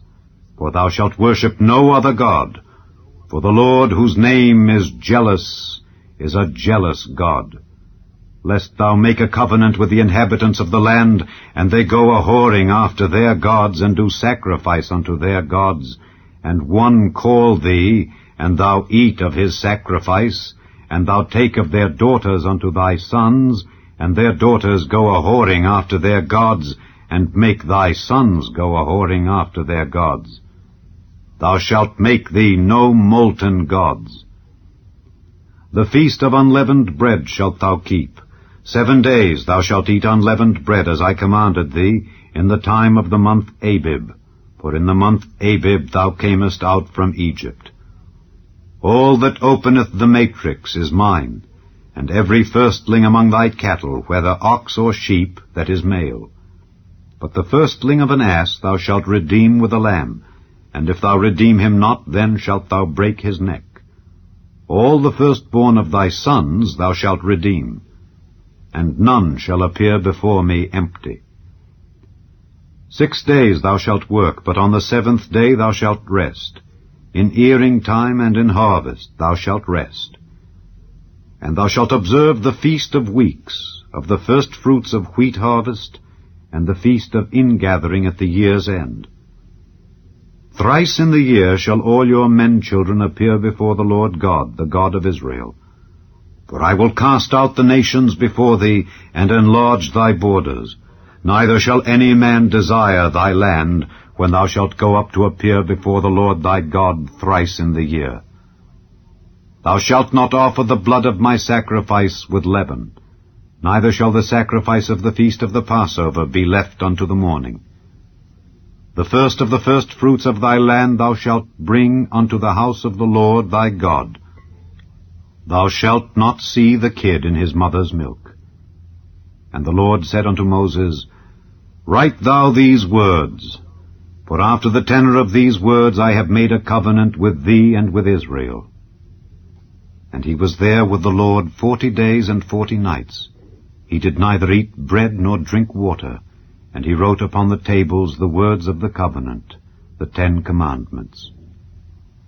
And it came to pass, when Moses came down from Mount Sinai with the 2 tables of testimony in Moses' hand, when he came down from the mount, that Moses wist not that the skin of his face shone while he talked with him. And when Aaron and all the children of Israel saw Moses, behold, the skin of his face shone, and they were afraid to come nigh him. And Moses called unto them, and Aaron and all the rulers of the congregation returned unto him, and Moses talked with them. And afterward all the children of Israel came nigh, and he gave them in commandment all that the Lord had spoken with him in Mount Sinai. And till Moses had done speaking with them, he put a veil on his face. But when Moses went in before the Lord to speak with him, he took the veil off until he came out. And he came out and spake unto the children of Israel that which he was commanded. And the children of Israel saw the face of Moses, that the skin of Moses' face shone. And Moses put the veil upon his face again, until he went in to speak with him. Chapter 35. And Moses gathered all the congregation of the children of Israel together, and said unto them, These are the words which the Lord hath commanded, that ye should do them. 6 days shall work be done, but on the 7th day there shall be to you an holy day, a Sabbath of rest to the Lord. Whosoever doeth work therein shall be put to death. Ye shall kindle no fire throughout your habitations upon the Sabbath day. And Moses spake unto all the congregation of the children of Israel, saying, This is the thing which the Lord commanded, saying, Take ye from among you an offering unto the Lord. Whosoever is of a willing heart, let him bring it, an offering of the Lord, gold and silver and brass and blue and purple and scarlet and fine linen and goat's hair, and ram's skins dyed red, and badger skins and shittim wood, and oil for the light, and spices for anointing oil and for the sweet incense, and onyx stones, and stones to be set for the ephod and for the breastplate. And every wise-hearted among you shall come and make all that the Lord hath commanded, the tabernacle, his tent and his covering, his taches and his boards, his bars, his pillars and his sockets, the ark and the staves thereof, with the mercy seat and the veil of the covering, the table and his staves and all his vessels and the showbread, the candlestick also for the light, and his furniture and his lamps with the oil for the light, and the incense altar and his staves, and the anointing oil and the sweet incense, and the hanging for the door at the entering in of the tabernacle, the altar of burnt offering with his brazen grate, his staves and all his vessels, the laver and his foot, the hangings of the court, his pillars and their sockets, and the hanging for the door of the court, the pins of the tabernacle and the pins of the court and their cords, the cloths of service to do service in the holy place, the holy garments for Aaron the priest, and the garments of his sons to minister in the priest's office, And all the congregation of the children of Israel departed from the presence of Moses. And they came every one whose heart stirred him up, and every one whom his spirit made willing, and they brought the Lord's offering to the work of the tabernacle of the congregation, and for all his service, and for the holy garments. And they came, both men and women, as many as were willing-hearted, and brought bracelets, and earrings, and rings, and tablets, all jewels of gold. And every man that offered an offering of gold unto the Lord. And every man with whom was found blue and purple and scarlet and fine linen and goat's hair and red skins of rams and badgers' skins brought them. Every one that did offer an offering of silver and brass brought the Lord's offering. And every man with whom was found shittim wood for any work of the service brought it. And all the women that were wise-hearted did spin with their hands, and brought that which they had spun, both of blue and of purple and of scarlet and of fine linen. And all the women whose hearts stirred them up in wisdom spun goat's hair. And the rulers brought onyx stones, and stones to be set for the ephod and for the breastplate, and spice and oil for the light, and for the anointing oil, and for the sweet incense. The children of Israel brought a willing offering unto the Lord, every man and woman, whose heart made them willing to bring for all manner of work, which the Lord had commanded to be made by the hand of Moses. And Moses said unto the children of Israel, See, the Lord hath called by name Bezaleel the son of Uri, the son of Hur, of the tribe of Judah, and he hath filled him with the Spirit of God, in wisdom, in understanding, and in knowledge, and in all manner of workmanship, and to devise curious works, to work in gold, and in silver, and in brass, and in the cutting of stones, to set them, and in carving of wood, to make any manner of cunning work. And he hath put in his heart that he may teach, both he and Aholiab the son of Ahisamach of the tribe of Dan. Them hath he filled with wisdom of heart, to work all manner of work, of the engraver, and of the cunning workman, and of the embroiderer in blue, and in purple, in scarlet, and in fine linen, and of the weaver, even of them that do any work, and of those that devise cunning work. Chapter 36. Then wrought Bezaleel and Aholiab, and every wise-hearted man in whom the Lord put wisdom and understanding, to know how to work all manner of work for the service of the sanctuary, according to all that the Lord had commanded. And Moses called Bezaleel and Aholiab, and every wise-hearted man in whose heart the Lord had put wisdom, even every one whose heart stirred him up to come unto the work to do it. And they received of Moses all the offering which the children of Israel had brought for the work of the service of the sanctuary, to make it withal. And they brought yet unto him free offerings every morning. And all the wise men that wrought all the work of the sanctuary came every man from his work which they made, and they spake unto Moses, saying, The people bring much more than enough for the service of the work which the Lord commanded to make. And Moses gave commandment, and they caused it to be proclaimed throughout the camp, saying, Let neither man nor woman make any more work for the offering of the sanctuary. So the people were restrained from bringing. For the stuff they had was sufficient for all the work to make it, and too much. And every wise-hearted man among them that wrought the work of the tabernacle made 10 curtains of fine twined linen, and blue, and purple, and scarlet. With cherubims of cunning work made he them. The length of one curtain was 28 cubits, and the breadth of one curtain 4 cubits. The curtains were all of one size. And he coupled the 5 curtains one unto another, and the other 5 curtains he coupled one unto another. And he made loops of blue on the edge of one curtain from the selvage in the coupling. Likewise he made in the uttermost side of another curtain in the couplings of the second. 50 loops made he in one curtain, and 50 loops made he in the edge of the curtain which was in the coupling of the second. The loops held one curtain to another. And he made 50 taches of gold, and coupled the curtains one unto another with the taches. So it became one tabernacle.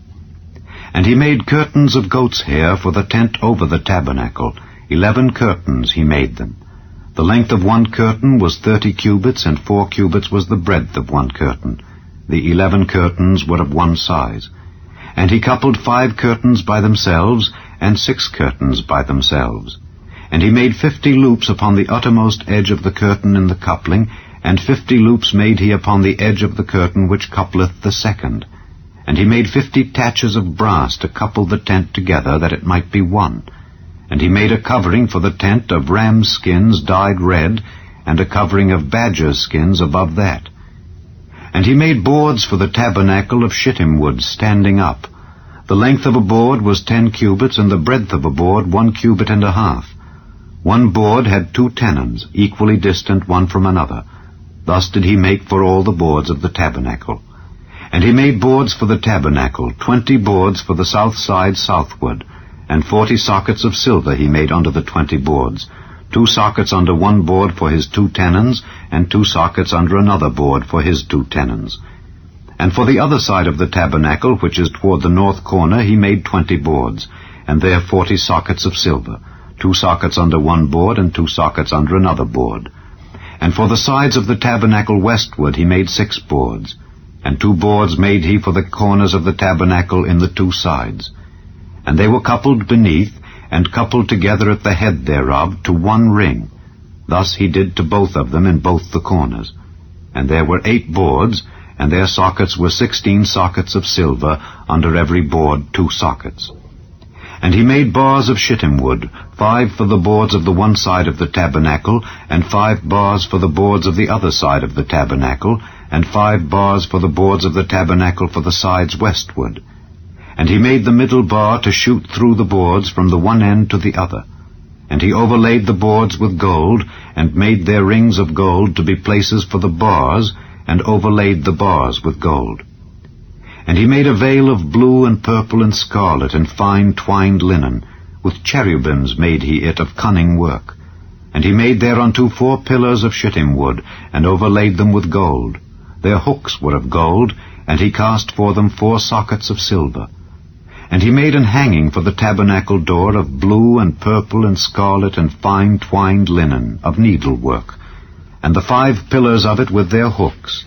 And he overlaid their chapiters and their fillets with gold, but their 5 sockets were of brass. Chapter 37. And Bezaleel made the ark of shittim wood. 2 cubits and a half was the length of it, and 1 cubit and a half the breadth of it, and 1 cubit and a half the height of it. And he overlaid it with pure gold within and without, and made a crown of gold to it round about. And he cast for it 4 rings of gold to be set by the 4 corners of it, even 2 rings upon the one side of it, and 2 rings upon the other side of it. And he made staves of shittim wood, and overlaid them with gold. And he put the staves into the rings by the sides of the ark, to bear the ark. And he made the mercy seat of pure gold. 2 cubits and a half was the length thereof, and 1 cubit and a half the breadth thereof. And he made 2 cherubims of gold, beaten out of 1 piece made he them, on the 2 ends of the mercy seat. 1 cherub on the end on this side, and another cherub on the other end on that side. Out of the mercy seat made he the cherubims on the 2 ends thereof. And the cherubims spread out their wings on high, and covered with their wings over the mercy seat, with their faces one to another. Even to the mercy seatward were the faces of the cherubims. And he made the table of shittim wood. 2 cubits was the length thereof, and 1 cubit the breadth thereof, and 1 cubit and a half the height thereof. And he overlaid it with pure gold, and made thereunto a crown of gold round about. Also he made thereunto a border of an handbreadth round about, and made a crown of gold for the border thereof round about. And he cast for it 4 rings of gold, and put the rings upon the 4 corners that were in the 4 feet thereof. Over against the border were the rings, the places for the staves to bear the table. And he made the staves of shittim wood, and overlaid them with gold to bear the table. And he made the vessels which were upon the table, his dishes and his spoons and his bowls and his covers to cover withal, of pure gold. And he made the candlestick of pure gold. Of beaten work made he the candlestick. His shaft and his branch, his bowls, his knops, and his flowers were of the same. And 6 branches going out of the sides thereof, 3 branches of the candlestick out of the one side thereof, and 3 branches of the candlestick out of the other side thereof. 3 bowls made after the fashion of almonds in one branch, a knop and a flower, and 3 bowls made like almonds in another branch, a knop and a flower. So throughout the 6 branches going out of the candlestick. And in the candlestick were 4 bowls made like almonds, his knops and his flowers, and a knop under 2 branches of the same, and a knop under 2 branches of the same, and a knop unto 2 branches of the same, according to the 6 branches going out of it. Their knops and their branches were of the same. All of it was one beaten work of pure gold. And he made his 7 lamps, and his snuffers, and his snuff dishes of pure gold. Of a talent of pure gold made he it, and all the vessels thereof. And he made the incense altar of shittim wood. The length of it was a cubit, and the breadth of it a cubit. It was 4 square, and 2 cubits was the height of it. The horns thereof were of the same. And he overlaid it with pure gold, both the top of it and the sides thereof round about, and the horns of it. Also he made unto it a crown of gold round about. And he made 2 rings of gold for it under the crown thereof, by the 2 corners of it, upon the 2 sides thereof, to be places for the staves to bear it withal. And he made the staves of shittim wood, and overlaid them with gold. And he made the holy anointing oil, and the pure incense of sweet spices, according to the work of the apothecary. Chapter 38. And he made the altar of burnt offering of shittim wood. 5 cubits was the length thereof, and 5 cubits the breadth thereof. It was 4 square, and 3 cubits the height thereof. And he made the horns thereof on the 4 corners of it. The horns thereof were of the same, and he overlaid it with brass. And he made all the vessels of the altar, the pots, and the shovels, and the basins, and the flesh hooks, and the fire pans. All the vessels thereof made he of brass. And he made for the altar a brazen grate of network under the compass thereof beneath unto the midst of it. And he cast 4 rings for the 4 ends of the grate of brass to be places for the staves. And he made the staves of shittim wood, and overlaid them with brass. And he put the staves into the rings on the sides of the altar to bear it withal. He made the altar hollow with boards. And he made the laver of brass, and the foot of it of brass, of the looking glasses of the women assembling, which assembled at the door of the tabernacle of the congregation. And he made the court. On the south side southward the hangings of the court were of fine twined linen, 100 cubits. Their pillars were 20, and their brazen sockets 20. The hooks of the pillars and their fillets were of silver. And for the north side the hangings were 100 cubits, their pillars were 20, and their sockets of brass 20. The hooks of the pillars and their fillets of silver. And for the west side were hangings of 50 cubits, their pillars 10, and their sockets 10. The hooks of the pillars and their fillets of silver. And for the east side eastward 50 cubits. The hangings of the one side of the gate were 15 cubits, their pillars 3, and their sockets 3. And for the other side of the court gate, on this hand and that hand, were hangings of 15 cubits, their pillars 3, and their sockets 3. All the hangings of the court round about were of fine twined linen. And the sockets for the pillars were of brass, the hooks of the pillars and their fillets of silver, and the overlaying of their chapiters of silver, and all the pillars of the court were filleted with silver. And the hanging for the gate of the court was needlework of blue and purple and scarlet and fine twined linen, and 20 cubits was the length, and the height and the breadth was 5 cubits, answerable to the hangings of the court. And their pillars were 4, and their sockets of brass 4, their hooks of silver, and the overlaying of their chapiters and their fillets of silver. And all the pins of the tabernacle and of the court round about were of brass. This is the sum of the tabernacle, even of the tabernacle of testimony, as it was counted according to the commandment of Moses for the service of the Levites, by the hand of Ithamar, son to Aaron the priest. And Bezaleel the son of Uri, the son of Hur, of the tribe of Judah, made all that the Lord commanded Moses. And with him was Aholiab, son of Ahisamach, of the tribe of Dan, an engraver and a cunning workman, and an embroiderer in blue and in purple and in scarlet and fine linen. All the gold that was occupied for the work and all the work of the holy place, even the gold of the offering, was 29 talents, and 730 shekels after the shekel of the sanctuary.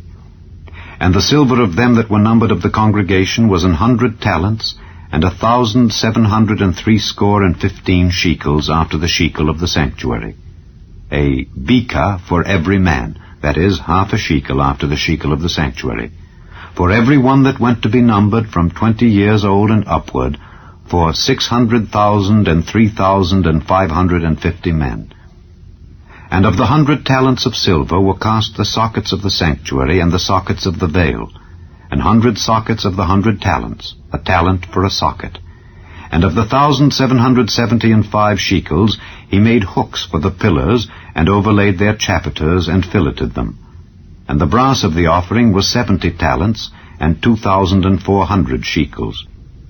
And therewith he made the sockets to the door of the tabernacle of the congregation, and the brazen altar, and the brazen grate for it, and all the vessels of the altar, and the sockets of the court round about, and the sockets of the court gate, and all the pins of the tabernacle, and all the pins of the court round about. Chapter 39. And of the blue and purple and scarlet they made cloths of service to do service in the holy place, and made the holy garments for Aaron, as the Lord commanded Moses. And he made the ephod of gold, blue and purple and scarlet, and fine twined linen. And they did beat the gold into thin plates, and cut it into wires, to work it in the blue, and in the purple, and in the scarlet, and in the fine linen, with cunning work. They made shoulder pieces for it to couple it together. By the two edges was it coupled together. And the curious girdle of his ephod that was upon it was of the same, according to the work thereof, of gold, blue, and purple, and scarlet, and fine twined linen, as the Lord commanded Moses. And they wrought onyx stones enclosed in ouches of gold, graven as signets are graven, with the names of the children of Israel. And he put them on the shoulders of the ephod, that they should be stones for a memorial to the children of Israel, as the Lord commanded Moses. And he made the breastplate of cunning work, like the work of the ephod, of gold, blue, and purple, and scarlet, and fine twined linen. It was foursquare. They made the breastplate double. A span was the length thereof, and a span the breadth thereof, being doubled. And they set in it 4 rows of stones. The first row was a sardius, a topaz, and a carbuncle. This was the first row. And the second row an emerald, a sapphire, and a diamond. And the third row a ligure, an agate, and an amethyst. And the fourth row a beryl, an onyx, and a jasper. They were enclosed in ouches of gold in their enclosings. And the stones were according to the names of the children of Israel, 12, according to their names, like the engravings of a signet, every one with his name, according to the 12 tribes. And they made upon the breastplate chains at the ends of wreathen work of pure gold. And they made 2 ouches of gold and 2 gold rings, and put the 2 rings in the 2 ends of the breastplate. And they put the 2 wreathen chains of gold and the 2 rings on the ends of the breastplate. And the 2 ends of the 2 wreathen chains they fastened in the 2 ouches, and put them on the shoulder pieces of the ephod before it. And they made 2 rings of gold, and put them on the 2 ends of the breastplate upon the border of it, which was on the side of the ephod inward. And they made 2 other golden rings, and put them on the 2 sides of the ephod underneath toward the forepart of it, over against the other coupling thereof, above the curious girdle of the ephod. And they did bind the breastplate by his rings unto the rings of the ephod with a lace of blue, that it might be above the curious girdle of the ephod, and that the breastplate might not be loosed from the ephod, as the Lord commanded Moses. And he made the robe of the ephod of woven work, all of blue. And there was an hole in the midst of the robe, as the hole of an habergeon, with a band round about the hole, that it should not rend. And they made upon the hems of the robe pomegranates of blue and purple and scarlet and twined linen. And they made bells of pure gold, and put the bells between the pomegranates upon the hem of the robe, round about between the pomegranates, a bell and a pomegranate, a bell and a pomegranate, round about the hem of the robe, to minister in, as the Lord commanded Moses. And they made coats of fine linen of woven work for Aaron and for his sons, and a mitre of fine linen, and goodly bonnets of fine linen, and linen breeches of fine twined linen, and a girdle of fine twined linen, and blue and purple and scarlet of needlework, as the Lord commanded Moses. And they made the plate of the holy crown of pure gold, and wrote upon it a writing like to the engravings of a signet, Holiness to the Lord. And they tied unto it a lace of blue, to fasten it on high upon the mitre, as the Lord commanded Moses. Thus was all the work of the tabernacle of the tent of the congregation finished. And the children of Israel did according to all that the Lord commanded Moses. So did they. And they brought the tabernacle unto Moses, the tent and all his furniture, his taches, his boards, his bars, and his pillars, and his sockets, and the covering of ram skins dyed red, and the covering of badger skins, and the veil of the covering, the ark of the testimony, and the staves thereof, and the mercy seat, the table, and all the vessels thereof, and the showbread, the pure candlestick with the lamps thereof, even with the lamps to be set in order, and all the vessels thereof, and the oil for light, and the golden altar, and the anointing oil, and the sweet incense, and the hanging for the tabernacle door, the brazen altar, and his grate of brass, his staves, and all his vessels, the laver, and his foot, the hangings of the court, his pillars, and his sockets, and the hanging for the court gate, his cords, and his pins, and all the vessels of the service of the tabernacle for the tent of the congregation, the cloths of service to do service in the holy place, and the holy garments for Aaron the priest and his sons' garments, to minister in the priest's office. According to all that the Lord commanded Moses, so the children of Israel made all the work. And Moses did look upon all the work, and behold, they had done it as the Lord had commanded, even so had they done it. And Moses blessed them. Chapter 40.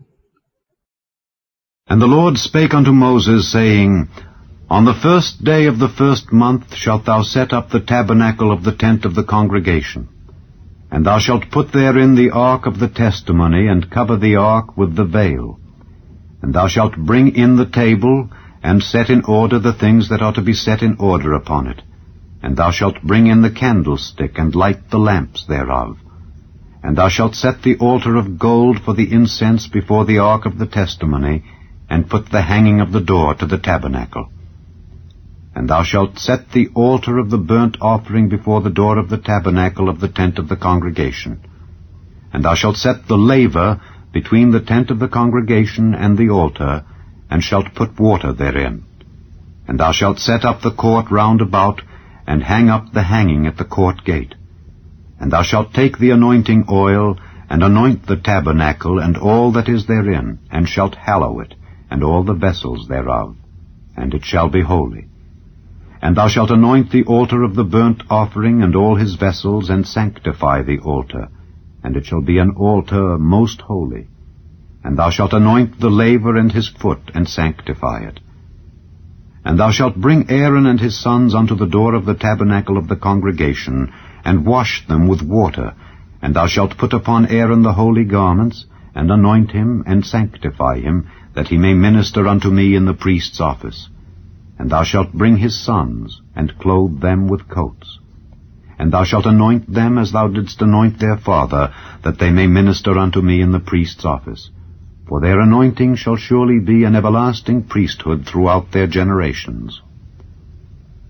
Thus did Moses. According to all that the Lord commanded him, so did he. And it came to pass in the 1st month, in the 2nd year, on the 1st day of the month, that the tabernacle was reared up. And Moses reared up the tabernacle, and fastened his sockets, and set up the boards thereof, and put in the bars thereof, and reared up his pillars. And he spread abroad the tent over the tabernacle, and put the covering of the tent above upon it, as the Lord commanded Moses. And he took and put the testimony into the ark, and set the staves on the ark, and put the mercy seat above upon the ark. And he brought the ark into the tabernacle, and set up the veil of the covering, and covered the ark of the testimony, as the Lord commanded Moses. And he put the table in the tent of the congregation upon the side of the tabernacle northward, without the veil. And he set the bread in order upon it before the Lord, as the Lord had commanded Moses. And he put the candlestick in the tent of the congregation over against the table on the side of the tabernacle southward, and he lighted the lamps before the Lord, as the Lord commanded Moses. And he put the golden altar in the tent of the congregation before the veil, and he burnt sweet incense thereon, as the Lord commanded Moses. And he set up the hanging at the door of the tabernacle, and he put the altar of burnt offering by the door of the tabernacle of the tent of the congregation, and offered upon it the burnt offering and the meat offering, as the Lord commanded Moses. And he set the laver between the tent of the congregation and the altar, and put water there to wash withal. And Moses and Aaron and his sons washed their hands and their feet thereat, when they went into the tent of the congregation, and when they came near unto the altar, they washed, as the Lord commanded Moses. And he reared up the court round about the tabernacle and the altar, and set up the hanging of the court gate. So Moses finished the work. Then a cloud covered the tent of the congregation, and the glory of the Lord filled the tabernacle. And Moses was not able to enter into the tent of the congregation, because the cloud abode thereon, and the glory of the Lord filled the tabernacle. And when the cloud was taken up from over the tabernacle, the children of Israel went onward in all their journeys. But if the cloud were not taken up, then they journeyed not till the day that it was taken up. For the cloud of the Lord was upon the tabernacle by day, and fire was on it by night, in the sight of all the house of Israel, throughout all their journeys.